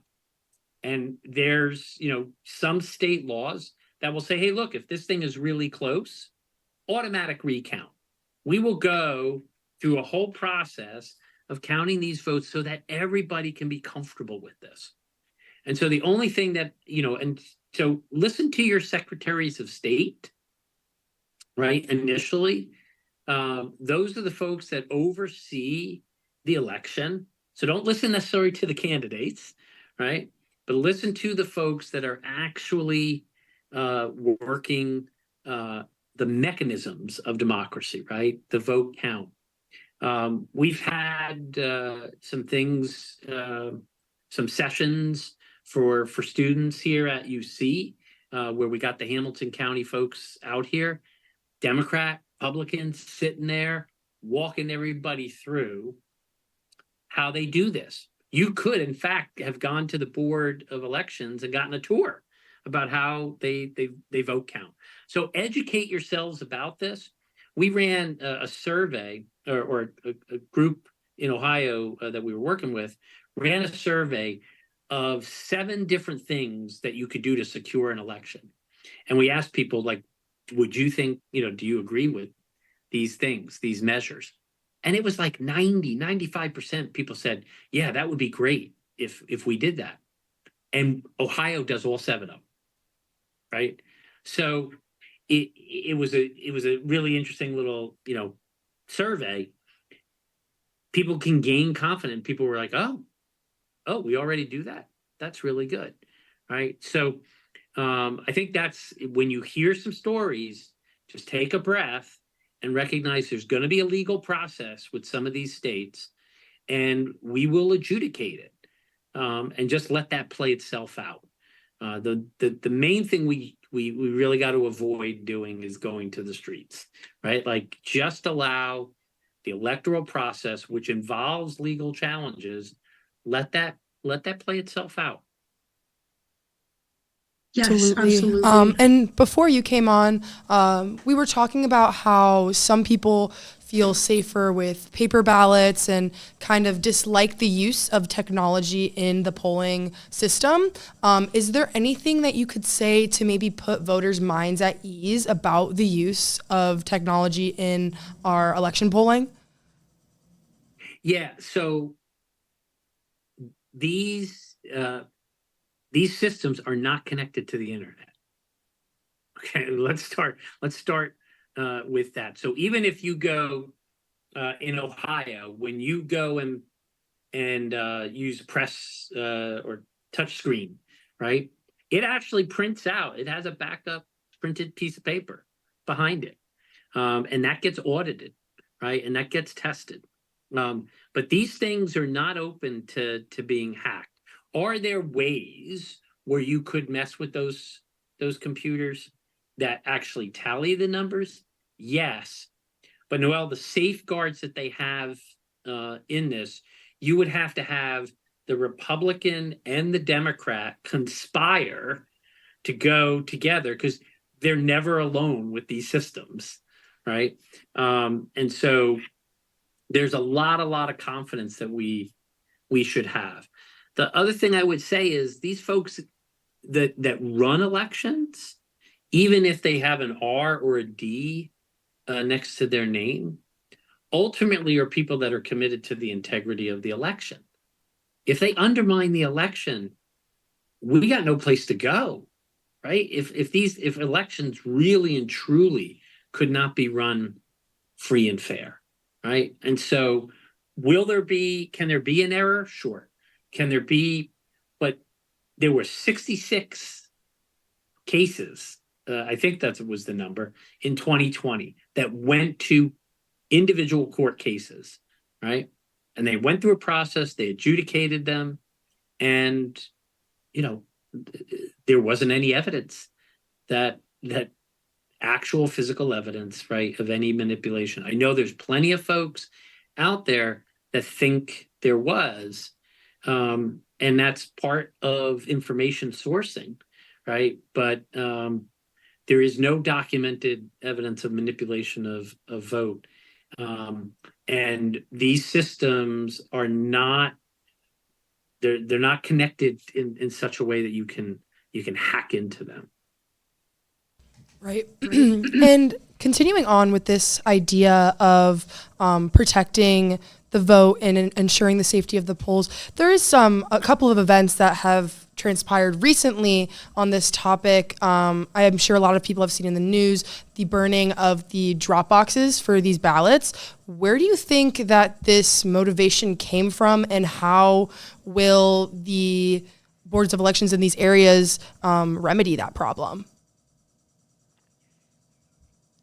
just use Ohio as I think a really gold standard. So the lockbox in Hamilton actually has a fire suppression system built into the box. A lot of people don't know that, but I think it's okay to know that, right? Like there are safety protocols, built into this. It's a shame. Look, there's folks that are out there that that want to that consider themselves Americans, but they want to. They think that somehow doing some destructive efforts will, I don't know, help their candidate. I doubt it. I think it's probably more, folks that just don't trust the overall system. But these are marginal differences, right? Like, yeah, we have very close elections, and that again, there's a legal way to manage that. But hopefully that kind of vandalism isn't going to be widespread. Tonight we've heard of some bomb threats at polling stations.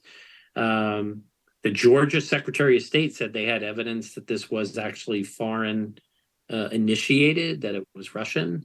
I don't have any privy to that to tell you one way or the other. It was interesting that he came out with that kind of perspective. So look, can you interfere with the vote and the vote count? Sure, right? But there's no systemic conspiracy behind this. The folks that are dedicated to preserving the integrity of the election, these are the real patriots in my book, right? These are volunteers across, again in Ohio, 88 different boards of election, and from both parties coming together to make sure that we do this really cool thing, Noel, and that is that we allow the citizenry of this country, right, to figure out who is going to run and help run the government, right? And I think what we tend to forget is that in human history, this idea of consent of the governed, to use Madison's term, it's a really new idea. Like for a couple of millennia, right? We chose rulers primarily by who your dad was, right? It was bloodlines, and it was rarely the female bloodline, right? It was a patriarchal approach, right? So if your dad was king, you became king, right? And then when we didn't use bloodline, it was who had the most military power, right? And that's most of human history, right? And this experiment, and I think that's still the right word, right? We're getting close to our 250th, anniversary, right? I teach at an institution in Vienna, Austria, to their diplomatic academy in Vienna, Austria. And I go to one of the cathedrals there, and it was erected in 800 years ago, right? So it just gives you a little perspective, right? Like we're still a pretty young country, and the form of government we have still pretty new. But we have the power to keep it going, right? But it doesn't run on autopilot. It only runs if people buy into it and trust it. And so the interesting thing when I was looking at some of the numbers, around Southwest Ohio, it looks like this is a really strong turnout this year. I don't know if it'll be as high as 2020, but if you look just in the first district, the congressional district that includes the University of Cincinnati, it looks like it's going to have maybe about an extra 100,000 votes than it did just 2 years ago for that midterm election. So we'll see how it plays out for the rest of the night. But that's a good thing, right? If people take their responsibilities as citizens seriously. But one of the most important responsibilities is to accept the loss, right? It's not about just casting that vote. You got to cast the vote and understand that it can go for you or it could go against you. And if it goes against you, you got to figure out how to get a better message out to the people and convince them next time to vote for your set of ideas. Yeah, I mean, Thank you so much for bringing that up. I think all of this really wraps up into how do we as citizens work in a democracy and live in a democracy, and how important it is for citizens and how important citizens are to democracy. One thing I did want to bring you back to was you talked about how Ohio runs elections. We talked a little bit earlier in today's broadcast about how every state does it differently. As someone who has studied this, worked really intensely with this, what are some of the federal guidelines for the states in running elections, since the states have so much control and power over how they choose to run their electoral system?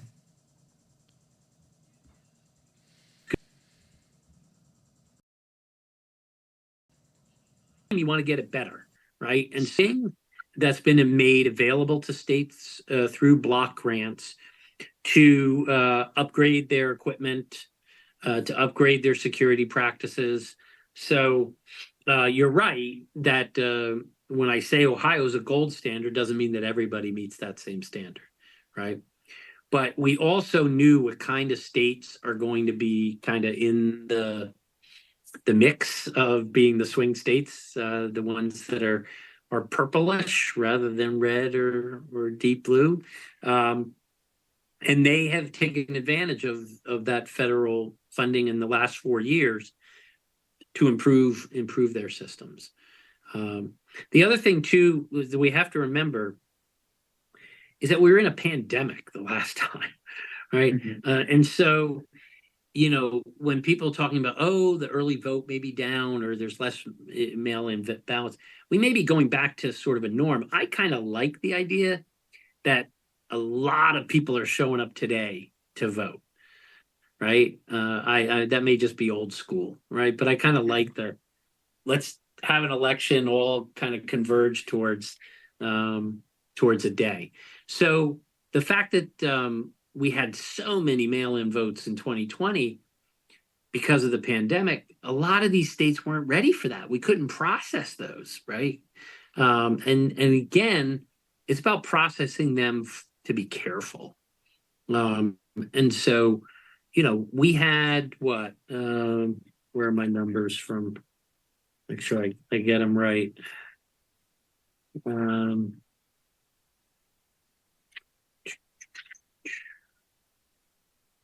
Bear with me. Now take your time. You know, I mean, the amount of votes that were cast in 2020, right? We had over 155 million votes.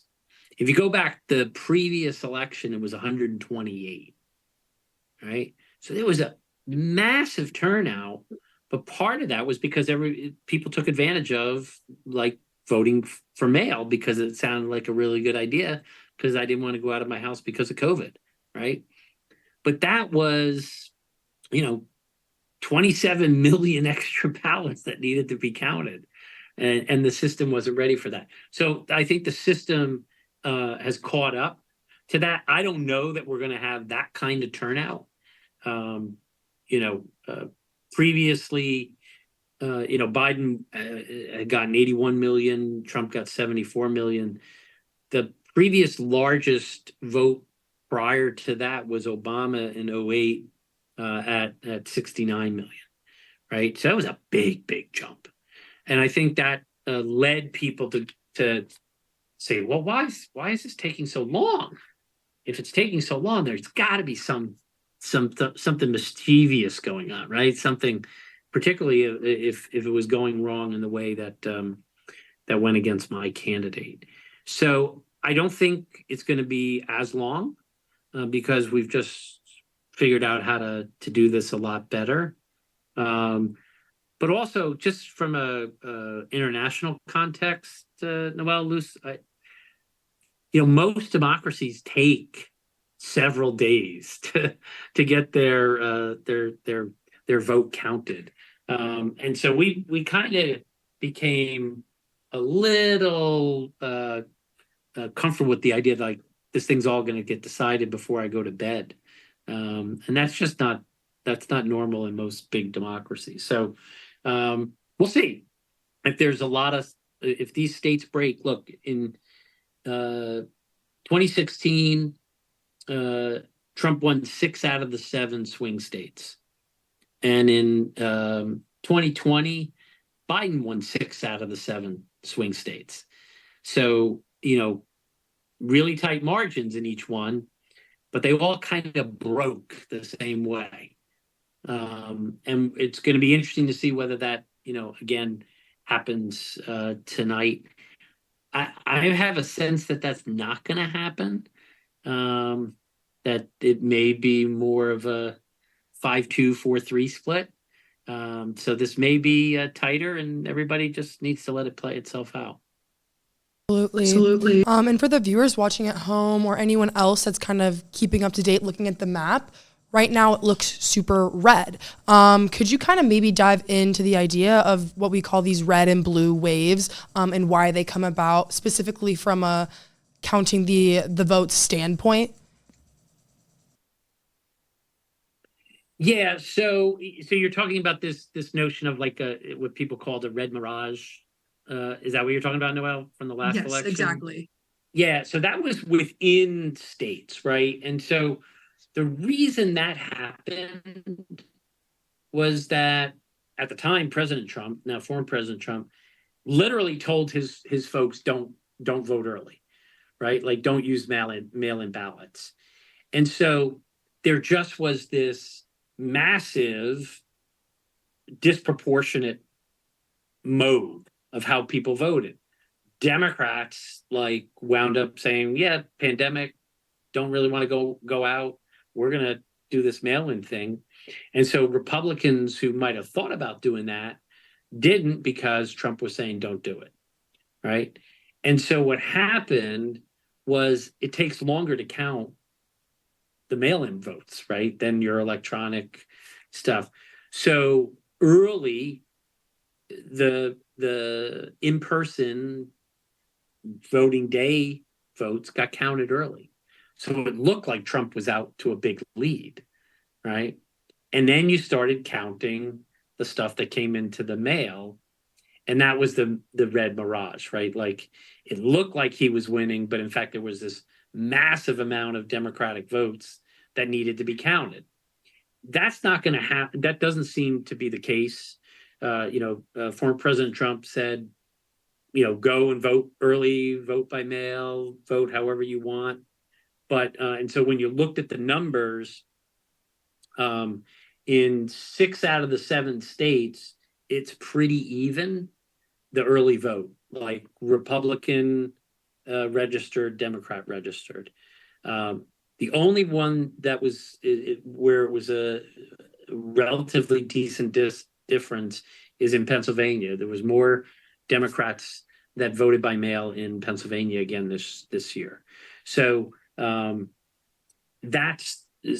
I don't think we're going to see that in terms of the state counts. I think if it's tracking for Trump to win, it's probably going to be a Trump win. If it's tracking for Harris to win, it'll go Harris's way.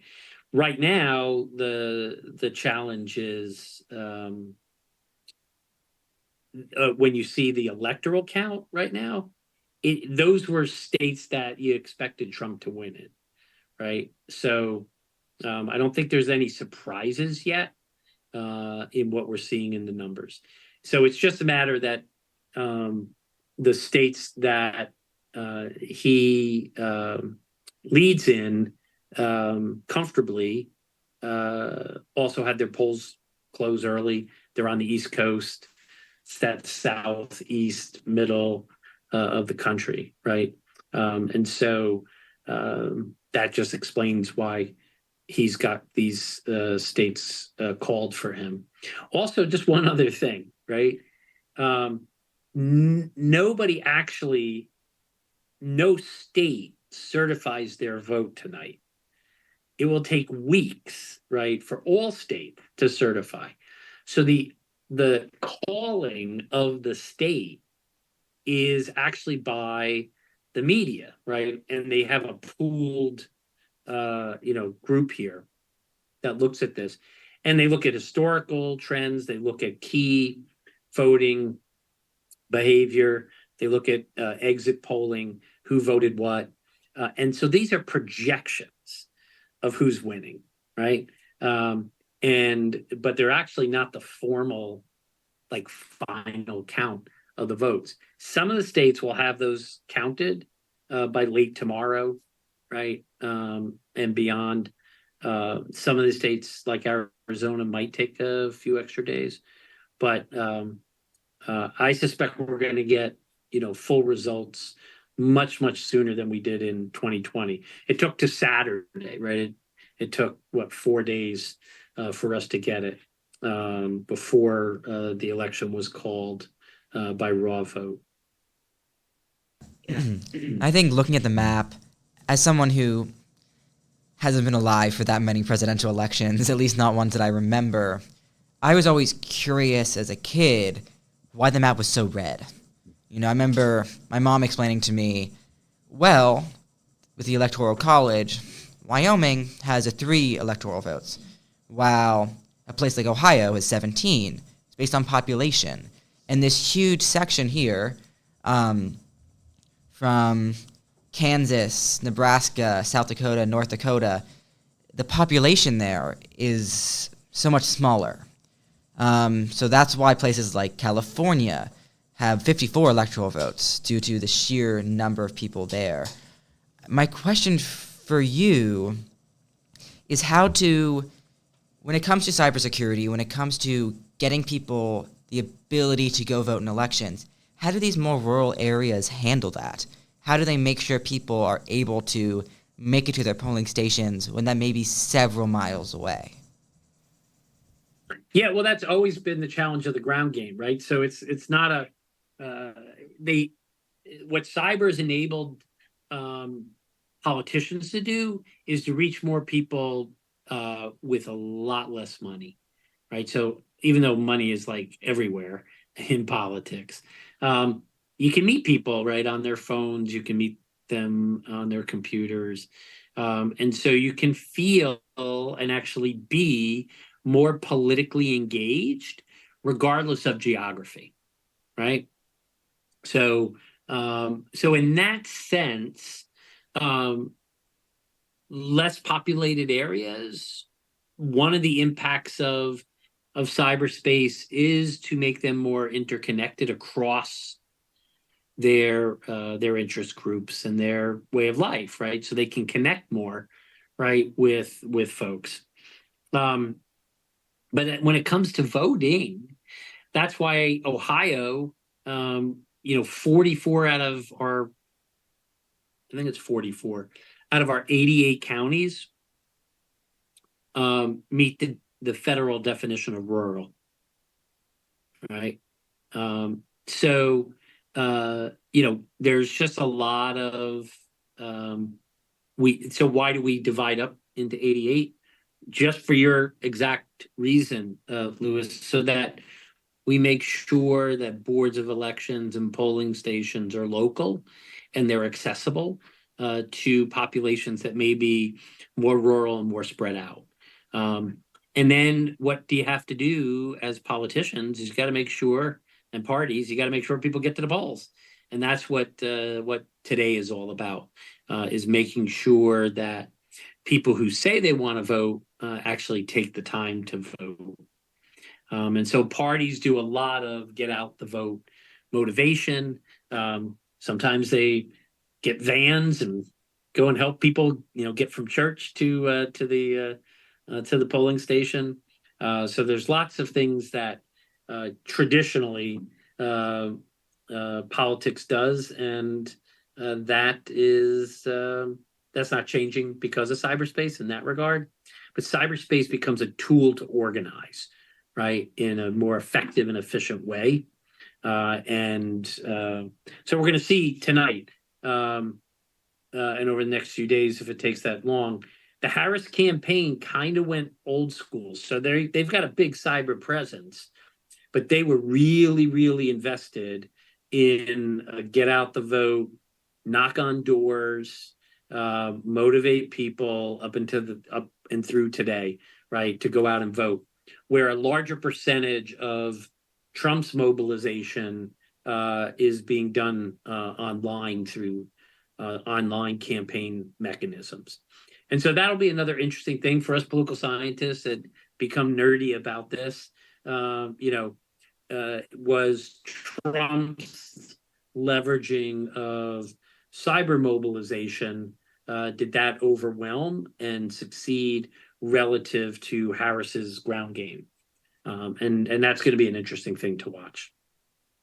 And I do know that you have to run pretty soon, but I do want to ask one more question. Kind of comparing the votes that are coming in for the Senate races and the votes that are coming in for the presidential election, and maybe comparing some of the dissonance in those states and what does that mean and where does that come from? Yeah, so Ohio's a good example again of that tonight, right? So last time I checked, you guys might have more updated numbers, but President Trump is running at about 8% or so, which is where he was the last two times. And Bernie Moreno, who's running for the U.S. Senate, is running maybe about 2% ahead. So that means literally that about 5 to 6% of people who go in and vote for Trump go down the ballot and actually split their ballot and vote for Brown. So that's what Brown wants, and that's what Brown is seeing. But it just, again, we'll have to see how it plays out. So he's getting the split voter, but I don't know if Trump keeps this 8%, it's really, really hard for him to flip 8. So Brown needed it to be more in the 6% range. And so he might be able to split 5.5%, 6%. To get up to 8% is going to be really, really hard. I think in the end, my general sense of the numbers right now is that he's going to come up short in making up that gap. But we'll have to see. He definitely has a lot of people splitting. It's just a matter of not being able to get enough people to split. But the number of seats that were up, Noel, really favored the Republicans. So the Democrats were having to defend a lot more Democratic seats this time around. So I will be very, very surprised if the Republicans do not control the Senate. I think the Senate will flip. The House is going to be all up to whether Harris turns out the vote. And interestingly, the Republicans are most vulnerable in blue states, in New York and in California. So we might not know. California will be the last numbers that we get. So we may not know about the House for a while. But it's possible that former President Trump could win tonight. The Republicans could win the Senate, and the Democrats still could flip the few seats they need to flip and win the House. Harris could win and also win the House, but I think it's going to be really hard to see a pathway where she wins and the Democrats hold on to the Senate. And one of the reasons is that it's going to be really hard for Brown to flip that many split voters. Hey, can you guys back? Absolutely. And I just want to say this is great that you guys are doing this. for your fellow Bearcats and the Bearcat community out there. And I eventually want to retire and like live and just sit on a nice porch somewhere and marvel at what a great country we have. And that's only going to happen because of you guys and your generation running this show and running it really effectively. I'm really thrilled that you guys are taking this task on. And I would say that you've got a lot of work ahead of you in the next few months, because I think, we really got to have reasonable conversation about how democracy works and how about we come together. And I'm really, really thrilled that you guys are taking the time to do that. So kudos to you and the whole camera crew and everybody else that's helping out tonight. So thanks for doing that for your Bearcat colleagues. Really appreciate that, like really truly appreciate that, and we appreciate you spending time with us this evening, and kind of to your point about what's going to go on after the election, a little bit of a shameless plug. Lewis and I also have a podcast that we do that will be focusing on some post-election coverage and maintaining these moments of civil discourse. You can find it on Spotify at Plain Talk Politics, the issues that matter. Thank you again, Professor Harknett. We are going to go take another break. When we come back, we're going to be looking at some more of the results that are coming in, not only in Ohio, but we're going to look at some of their surrounding states, specifically Michigan and Pennsylvania. So stay tuned for that. And thanks again, Professor Harknett.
God himself.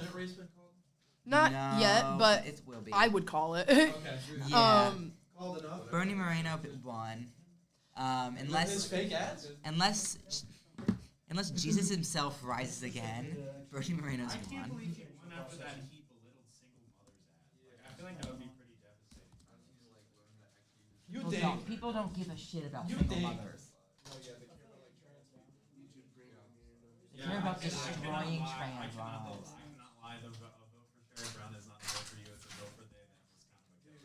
That was kind of a gift. That's a Yeah, that was fire. the funniest thing is that I saw sometimes I was like, I can't even be mad at this point. wasn't it so good that they did it for Kamala as well? Really? I thought they did. Oh, I didn't see that.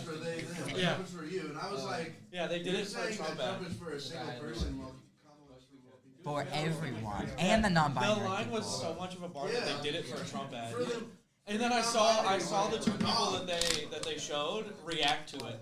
They're like, "Hey, we're on an ad." Exposure, baby. I can't see anything. My glasses are so dirty. I'm getting nervous. I don't care anymore. Want to know why? It's gonna happen either way. No. It's because my natural level of stress You are is always. so terrible that I'm really good at handling super stressful situations. You I'm are. always You are panicking. always stressed. And I'm on so much anti-anxiety medication, it's insane. How much time do you want to talk about results for? Because she. Is Malik 8:50. She said give her till like 11:05. So you want to spend like 10 minutes on that? On. You were gonna talk about this stuff first. When are you gonna talk about that? When do you want to hop on? We can go on at Uh, in 5. Go in at 5. There is all the way. it's there's, like, over there. It's 5 on the. Are you guys? Wait, guys. for all 3 genders. All three. All they, them, and we. I don't really want to. No one else is on Zoom. No one else on Zoom? Nope. I'm not gonna unplug it because last time I unplugged it, it started echoing the audio. But no, you stay where right. Oh, you took a video while my legs were crossed? I'm literally sitting there like this. Moving my legs back and forth. I was doing that a bunch. That was Anna. She took the video and she dipped. She said, "I did my duty." I look so fucking stupid. Look at me, I'm literally shaking back and forth. I'm still shaking back and forth.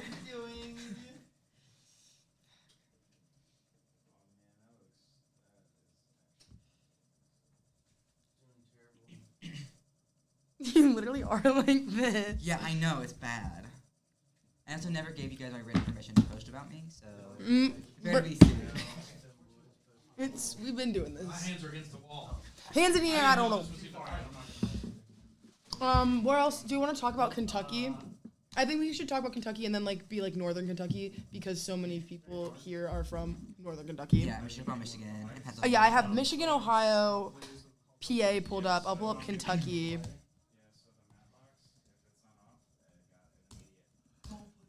I'm using New York Times. I have it on my phone. I don't have it signed in on. I'm just saying that's what I'm using. I have I'm logged in. Yeah, I'm not. I'm only logged in my phone. Northern Kentucky's super blue or super red right now, which is interesting. What's the county that What's the county that Covington is in?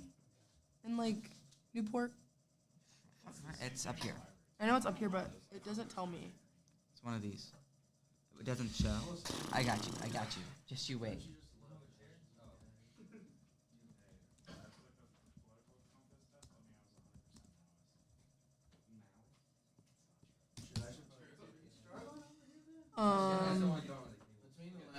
What the fuck county are these?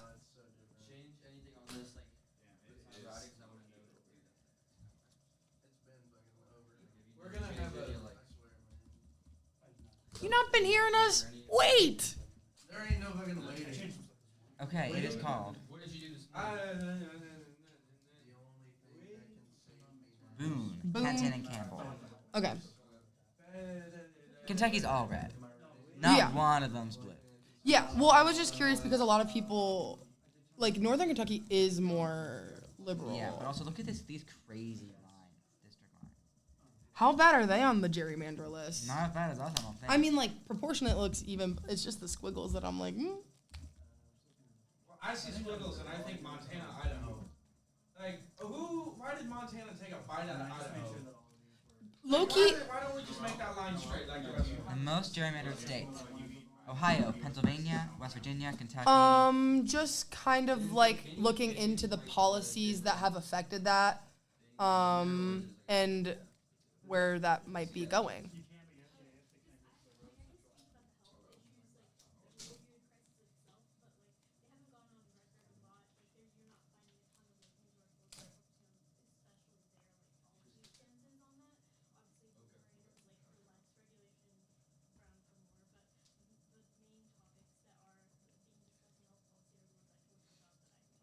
Yeah. Yeah.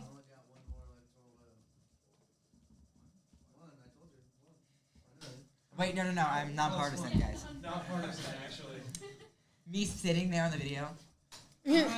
I'm nonpartisan. Both have red hair. What me? We put you on that side, and I was like, Hair. damn, Noelle looks really red right now. My hair probably looked really cool. Thanks. I'll take a screenshot. You can run it back. Yeah, I'm probably gonna screenshot this and If post I'm it on sitting Instagram. there the entire time like this while watching the video, and no one told me you could see my legs. We really can't see your Okay, thank God. I It thought was- this whole time, because I thought I was free down here. You are. Okay. Very much. Because I had my phone, I was like. The lowest that we go is like just below the like tip of the table on the far side. Let me not have my feet falling out in the middle of this. Just like live, like. And then before we start, you guys just kind of like move your microphones like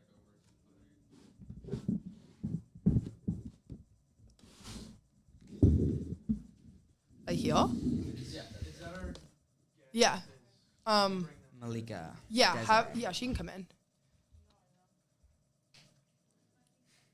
Yes. Getting ready to start back up.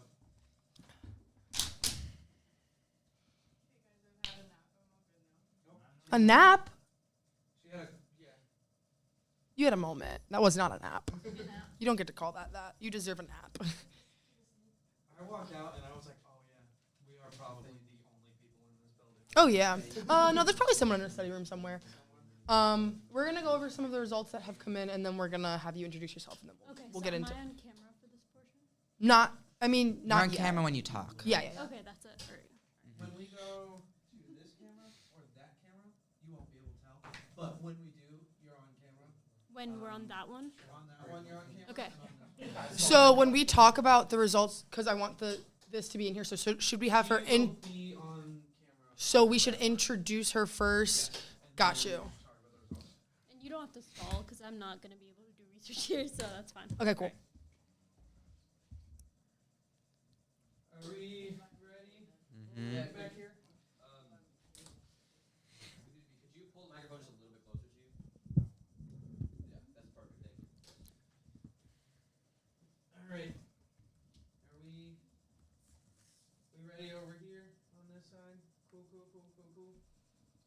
All right, I will count you in.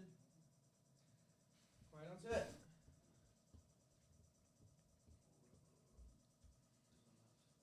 It's over here.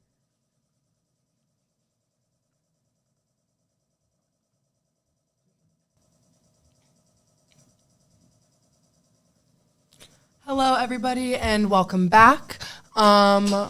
We are going to start delving into some of the health issues in a moment. We're going to go through some of the results that have come in, health issues on the ballot, sort of stuff. And for that, we've got a guest here. If you'd like to introduce yourself. Hi, I'm Malika Desai. Thank you for having me. I'm a fourth-year medical sciences student and in the 8-year program here at UC. So I will be going to medical school, and I have a minor in political science and really interested in the intersection of policy and medicine. Absolutely, and that's what we have you here for. But first, I do want to kind of go in and talk about some more of the results that have come in so far. Looking at Ohio, first off, I want to talk about the Senate race between Bernie Moreno and Sherrod Brown. Right now, we've got Bernie Moreno leading at 50.8%. He's about 300,000 votes above, leading against Sherrod Brown.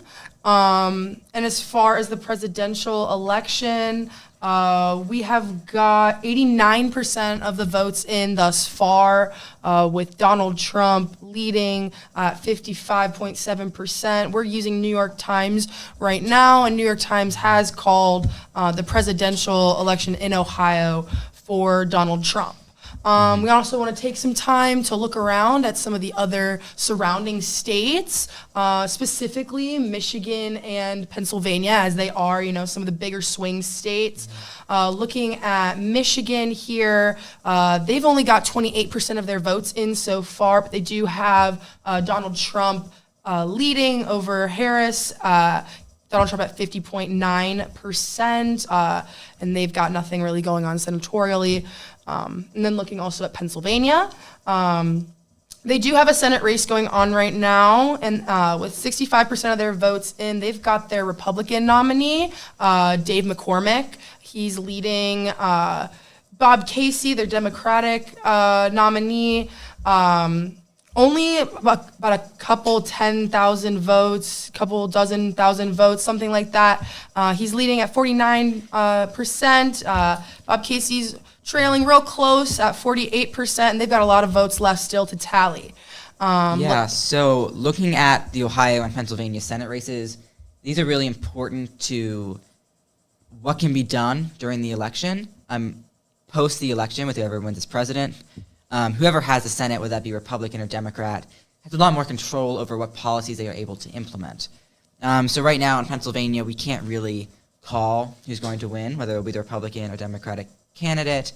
In Ohio, it is most likely being called at this point to be Bernie Moreno. 85% of votes have been casted, and Bernie Moreno is 5% ahead of the incumbent Sherrod Brown. So that's a pretty big deal for Democrats, as it makes it very unlikely that they'll be able to win the Senate. So I think it's important just to notice how important our state Senate races are. So looking at the ballot, to not only keep yourself informed on who you're going to vote for as president, but also be informed on each candidate for Senate, for House, and everything else you have for your local elections, so that you can stay informed. They don't always match up with the presidential candidate of the same party. So maybe you won't agree, and you won't vote Democrat, or Republican. So look at what issues matter to you, because this really does make a difference. And then back to you, Noelle. Absolutely, Lewis. I think it's really important for our viewers and really every American to know, as much as the presidential election is so important and the president sets the agenda for those 4 years, it's really the legislature that's going to be affecting your day-to-day life. So I think it's really important for Americans to have their eyes on these congressional elections, and really understanding what that can mean for them. So that is something I implore our viewers to look for in future elections, and also keeping in mind that these don't happen 4 years. So that I think that's something that Americans should be keeping their eyes on consistently. Going back to the Pennsylvania election results that we do have in, again, they've only got 67% of their votes in. They do have Donald Trump leading the race right now, only by 2%. Which equates to about 100,000 votes at this time. And then I also kind of want to take a look at the Kentucky race. It is kind of well known that Kentucky is a more red state, but I think it is kind of worth value to be talking about, considering so many Bearcats are from northern Kentucky. So looking at the races in Boone County, Kenton County, I believe is another one. Two of the three of the northern Kentucky counties, they're still being counted, but they are all leaning red. And they are safely calling the election in Kentucky for Donald Trump. Yeah, there is so at the moment, 96% of votes are counted. Donald Trump has 64% in Kentucky. Kamala Harris is 33%. the only two places we really see a drastic left-leaning would be in Louisville and Lexington. Louisville has Kamala Harris winning by 57%, and Lexington also by 57%. So really, it's those big urban centers. But the rest of the counties in Kentucky pull together there, and Donald Trump has been called for the state of Kentucky. Absolutely. And I think looking at the two places in Kentucky where we do have these blue counties, also recognizing that there's universities there. We've got the University of Kentucky, and in Louisville, we've got the University of Louisville. And I think there's been a lot of emphasis on young voters, especially in the past few elections, especially college-educated young voters. And I think these results are very consistent with what a lot of people have been expecting of our behavior. And I think across the map, that's something that we've been seeing. Yeah, university students' votes do matter. Young people's votes matter. Whether you go to university or not, we are very much underrepresented as a population. We tend to not vote as much, whether that be for presidential or state or local elections. This just proves how much our votes do matter, whether you're a Republican or a Democrat or a nonpartisan voter. Get out there, vote, let your voice be heard, and you can see a huge impact.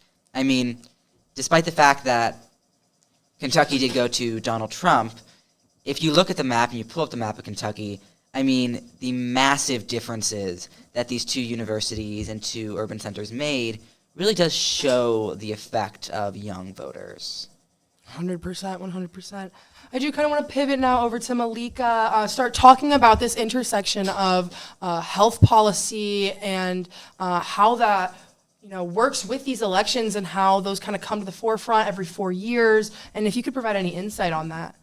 Yeah, absolutely. This is a really interesting and unprecedented time to be talking about health-related issues on a policy level. Recently, there's a Gallup survey that showed that surprisingly 2/3 of voters argue that there should be more attention on health issues in both presidential campaigns as well as smaller races. And I think you brought up a great point that despite the presidential election justly getting a lot of attention, the Senate races really do have a large impact on health issues.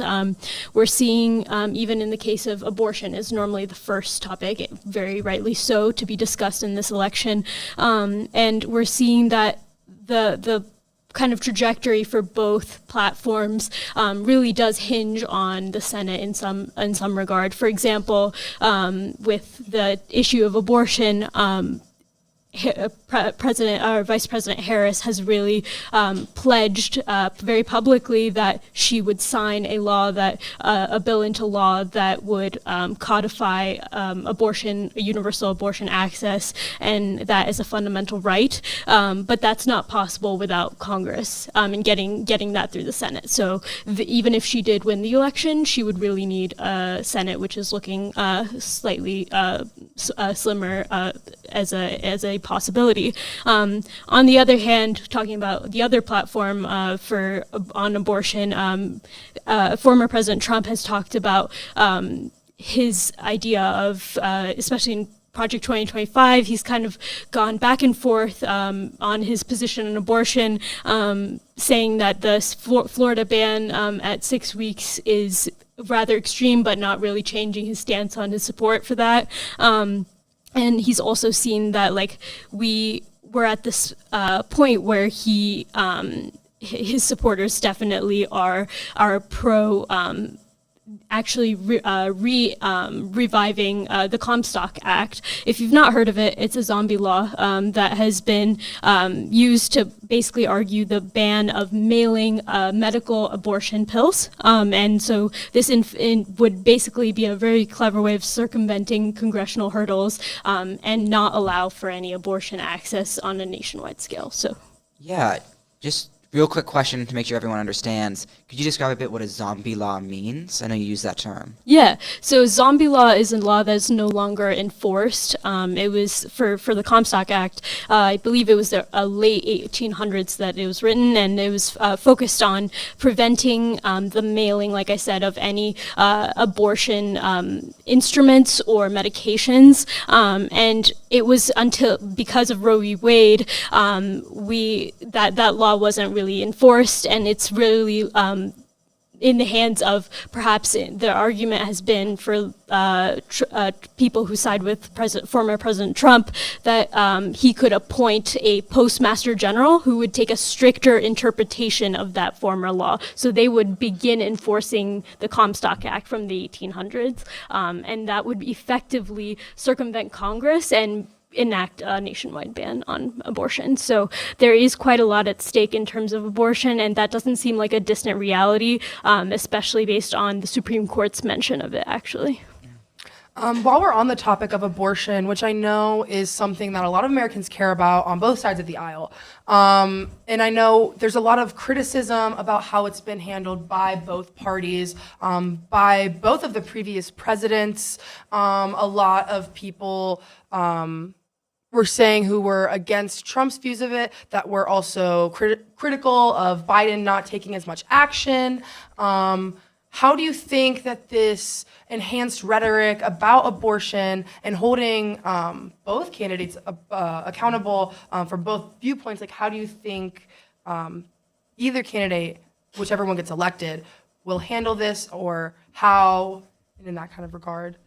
Yeah, it's definitely a tough to predict. There are obviously some trajectories that you can see from the campaign and the rhetoric and past work. We see that with a Trump platform and a Trump presidency, abortion will be at the forefront of something that we're trying to roll back access to. Like I said, through the Comstock Act, I think it's been something that's less discussed, but more discussed among Trump supporters as a way of circumventing the long hurdles it would take to get a national ban through Congress. On the other side of things, Vice President Harris, if she does win the presidency, I think there will still be a long road ahead to ensuring universal abortion access because of the Supreme Court and the makeup of the Supreme Court currently. I think that's another example of presidential levers of influence on abortion, because you still have a rather conservative majority on the Supreme Court and with the Dobbs decision, that won't be an easy decision to overturn.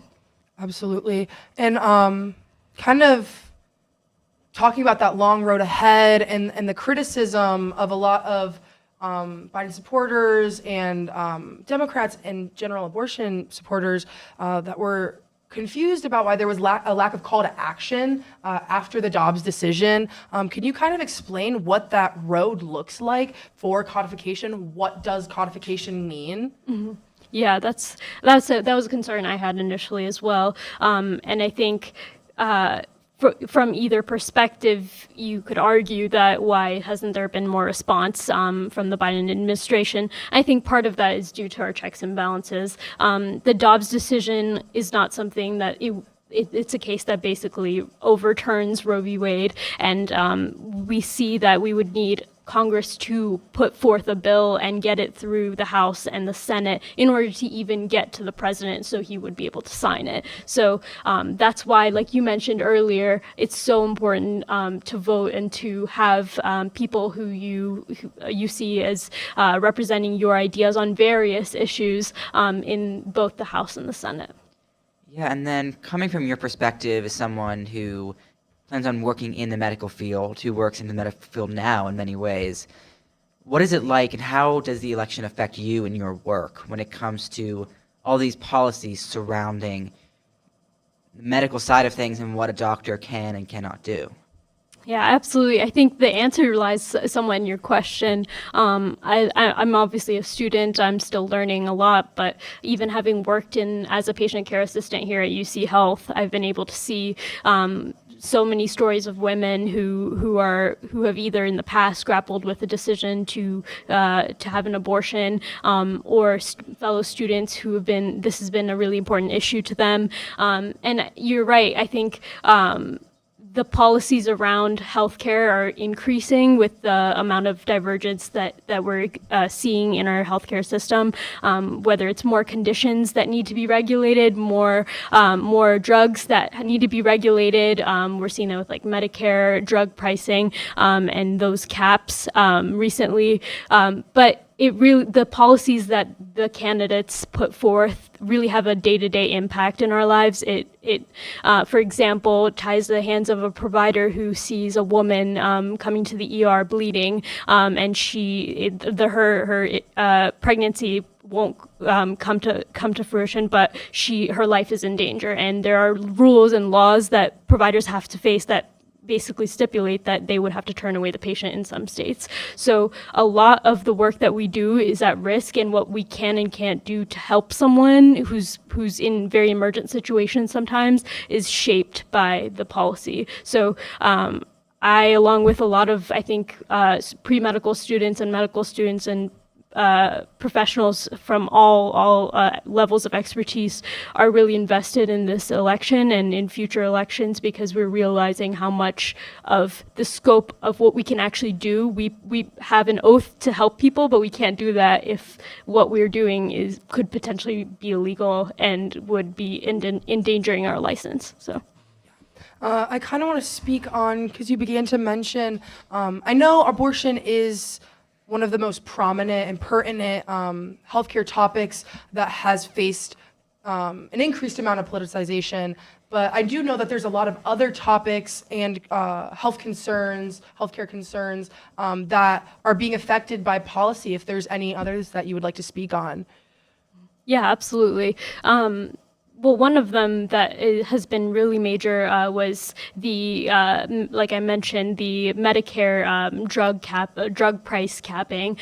So now, in simple terms, Medicare is allowed to negotiate with drug manufacturers and pharmaceutical companies to make sure that the prices are limited or discounted.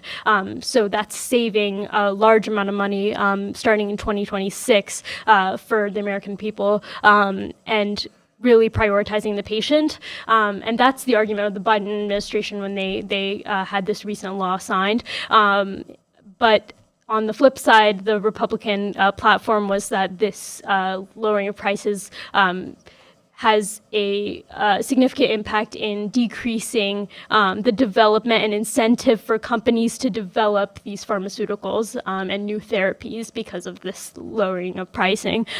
So that's been an issue that's been of a lot of debate of repealing the law, because the effects of that law won't be seen until 2026. So it would be, if we have a Republican majority in Congress, repealing it could be a possible reality we face, because people haven't experienced the benefits, and so it wouldn't be such a distant reality. And then another issue that is less talked about is the U.S. actually pulling out of the World Health Organization.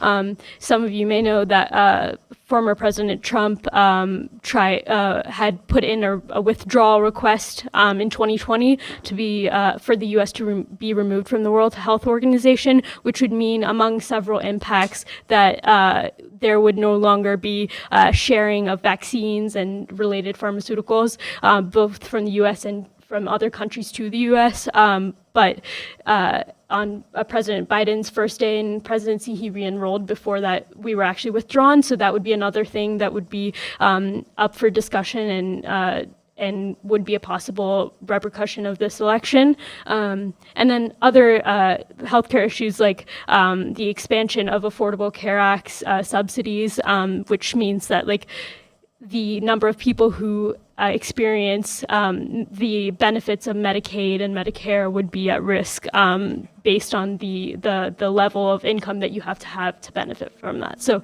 those are some of the many health care issues that are at risk. Go ahead, Liz. Yeah, I mean, I think it's incredibly important that you bring this up. Many people hear medical policies and they think only abortion. And while abortion is very much a part of that, it affects every single person.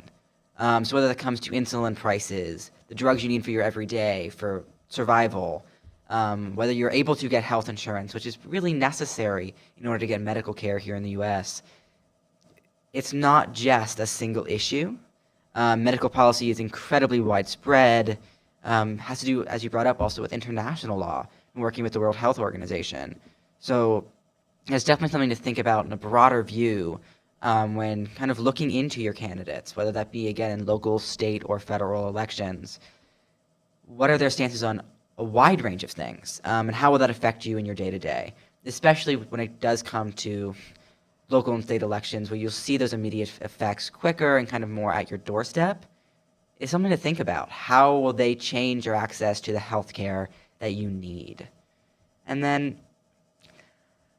when it comes to state elections, so you're in the state of Ohio, how does it change state by state when it comes to medical policies? Is it mostly federal leaning, or are there state policies that go along with that as well? I think yeah, obviously it's definitely a mix of the two, but a lot of the main issues that we just talked about, like abortion, will be a lot of those issues will be fought out by state. So some of the legislature and most of the bans have been state bans, and there were actually 10 states in the U.S. where abortion was actually on the ballot, and expansion of abortion access in the face of a ban. So we're seeing a lot of even what we would consider federal issues be actually very much state issues. Even how we run on a local scale, like how we run our health departments, our public health departments, is very much a local issue and affects things like how much regulation your restaurant has to be in accordance with to function. Yeah, I mean, I always love talking to you, Malika, because it reminds me of just how important these policies are.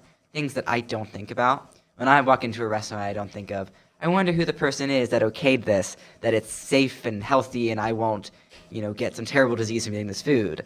But you're right. I mean, that is a part of not only our communities, but also the people that we vote in for local elections do have an important part to play in this, whether it be the commissioner or whoever, depending on if you run in a city or in a county.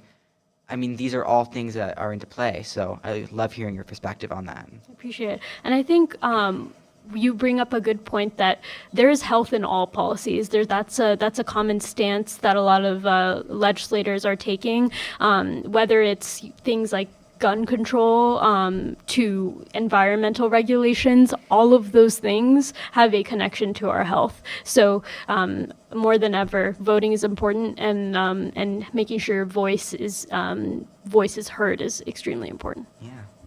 And then kind of going back to some of those other topics that have been politicized in healthcare. I know with abortion, we hear a lot of personal testimony. It's very public. What do these policies on the medication caps and what does, the effects of being a part of or not being a part of the World Health Organization mean for citizens in their daily lives and for their own personal healthcare? Yeah, that's a great question. I think it really comes down to the access that you have to healthcare, whether it's preventative, whether it's the fees that you have to pay to see a doctor, how easy it is to see a primary care doctor. All of those things have a root in healthcare policy, whether it's how much your physician is being reimbursed, and that's the reason that the physician can take a certain number of patients and not any more. Though all of those factors shape how quickly you're able to see a doctor, what the doctor's allowed to do when they see you, what types of medications are accessible to you and which are maybe too expensive because there's just not enough access to them, whether it's because we don't have the technology or the knowledge and that sharing that the World Health Organization does, or it's because we simply just don't have enough access to those medications, like you mentioned, insulin. So I think everything from like the pricing of medications that we talk about, to the types of procedures you have, to when you even see a provider, are all shaped by policy. Even the food that we eat, that very much determines our health, whether it's like the packaging and the warning labels, and what warning labels and ingredients are allowed in the U.S. versus other countries. That is all shaped by policy. Yeah, thank you so much. Do you have any kind of final thoughts or things you want to say, whether it has to do with health policy or just the election as a whole, for people before they head off on their own tonight? I mean, thank you so much for having me. I think to the viewers, I would encourage everyone to remember, in the face of such a stressful situation, honestly, a lot of people are experiencing election anxiety, very rightly so, and feel like there's a lot at stake in this election, and that is not wrong. And everyone is feeling it, and if you are feeling overwhelmed, there are resources that are out there to help, and it's not something you should sweep under the rug. It means you care, and it means you care deeply about the world we live in, and I urge everyone to take that same empathy for others and channel that into voting in the future, and also to reaching out to those around you and just making sure they're okay. So. Absolutely. Yeah, thank you so much. And before you go, even outside of the context of tonight, one of my main passions is to have informed voters. I really just want all the people around me to be as informed as possible. And I know that some healthcare topics can get swept under the rug. For everyone watching at home, what are the ways that we can keep informed on these healthcare issues and policies that affect our life? Absolutely.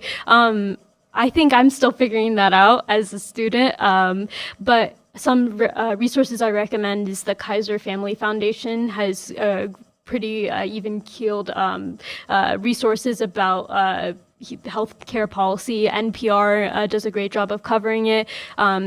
Talking to a lot of different types of people, whether it's healthcare workers or just other students who are from other majors, if you're a student on a university campus, or asking your professors. I think getting a variety of opinions and getting your news from various sources is a good way to realize the biases that we all have in the information that we have access to, but also make sure that we're informed across the spectrum, whether it's a very highly political issue like abortion, or something that's a more local issue. Absolutely. Thank you. Thank you so much for joining us tonight, Malika. I am going to turn the attention back to the map for a little bit. I do want to go back to Ohio a little bit, talking about issue 1, kind of going over where we're at right now. As of right now, we've got 90% of the votes in Ohio. We need a simple majority to pass these amendments.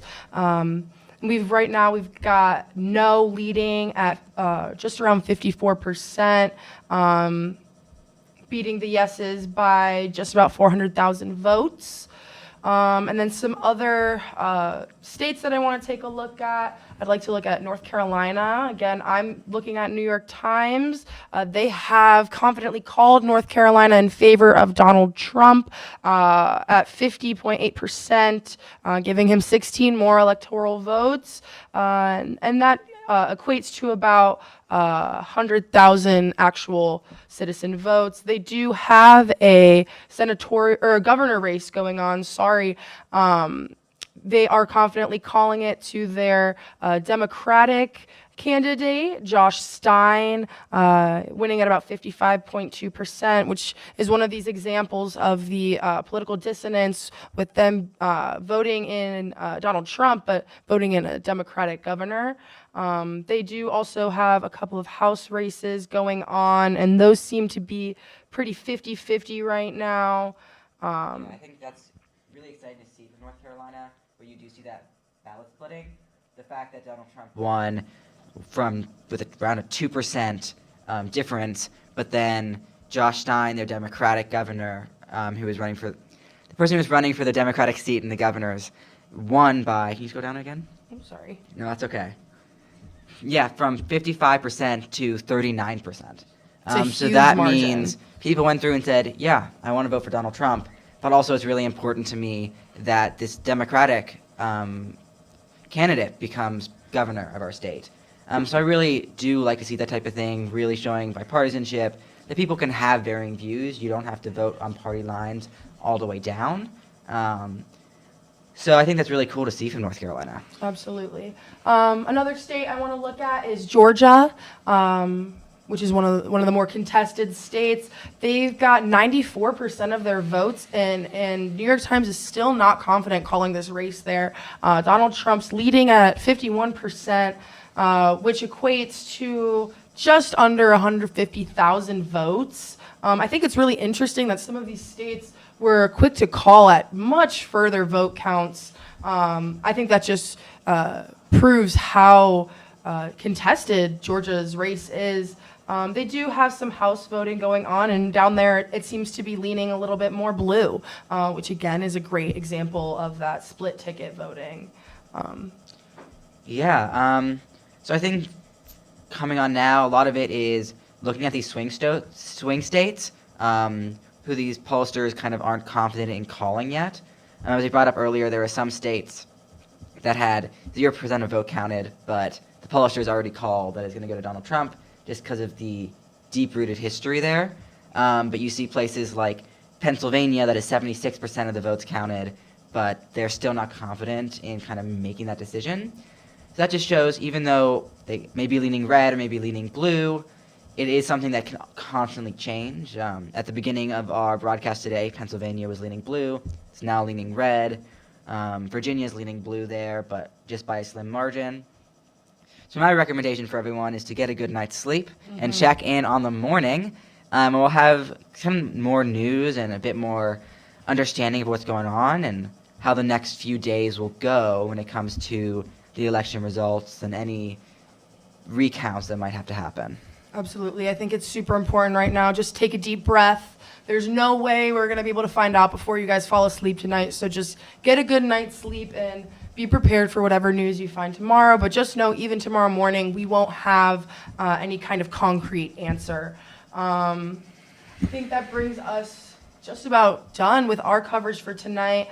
I want to give a big thank you out to the School of Political and International Affairs, SPIA. Big thank you to everyone that we've had on. Malika here, Professor William Humphreys, Professor Harknett, Professor Kim Conger, Professor Maccabee, Ambria Craig, Eugene Rutz, Valerie Lamy. All of you guys provided some great insight that I really hope everybody watching tonight learned a lot from. I want to thank you, Lewis, for being crazy enough to say yes when I asked you to do this with me. I want to thank all of my people that I'm looking at over here. Yeah, all of Bearcast Media, they're waving right now. I love Bearcast, obviously. Thank you, Noelle, for being the crazy person to come up with this idea and actually make it happen. And Malika, for showing up for our 11 to 11:30 p.m. slot. You are a trooper. Also get some sleep after this. Mm-hmm. So. Yeah, thank you guys all for tuning in tonight. We'll hear back in the morning. Yeah, bye. Bye.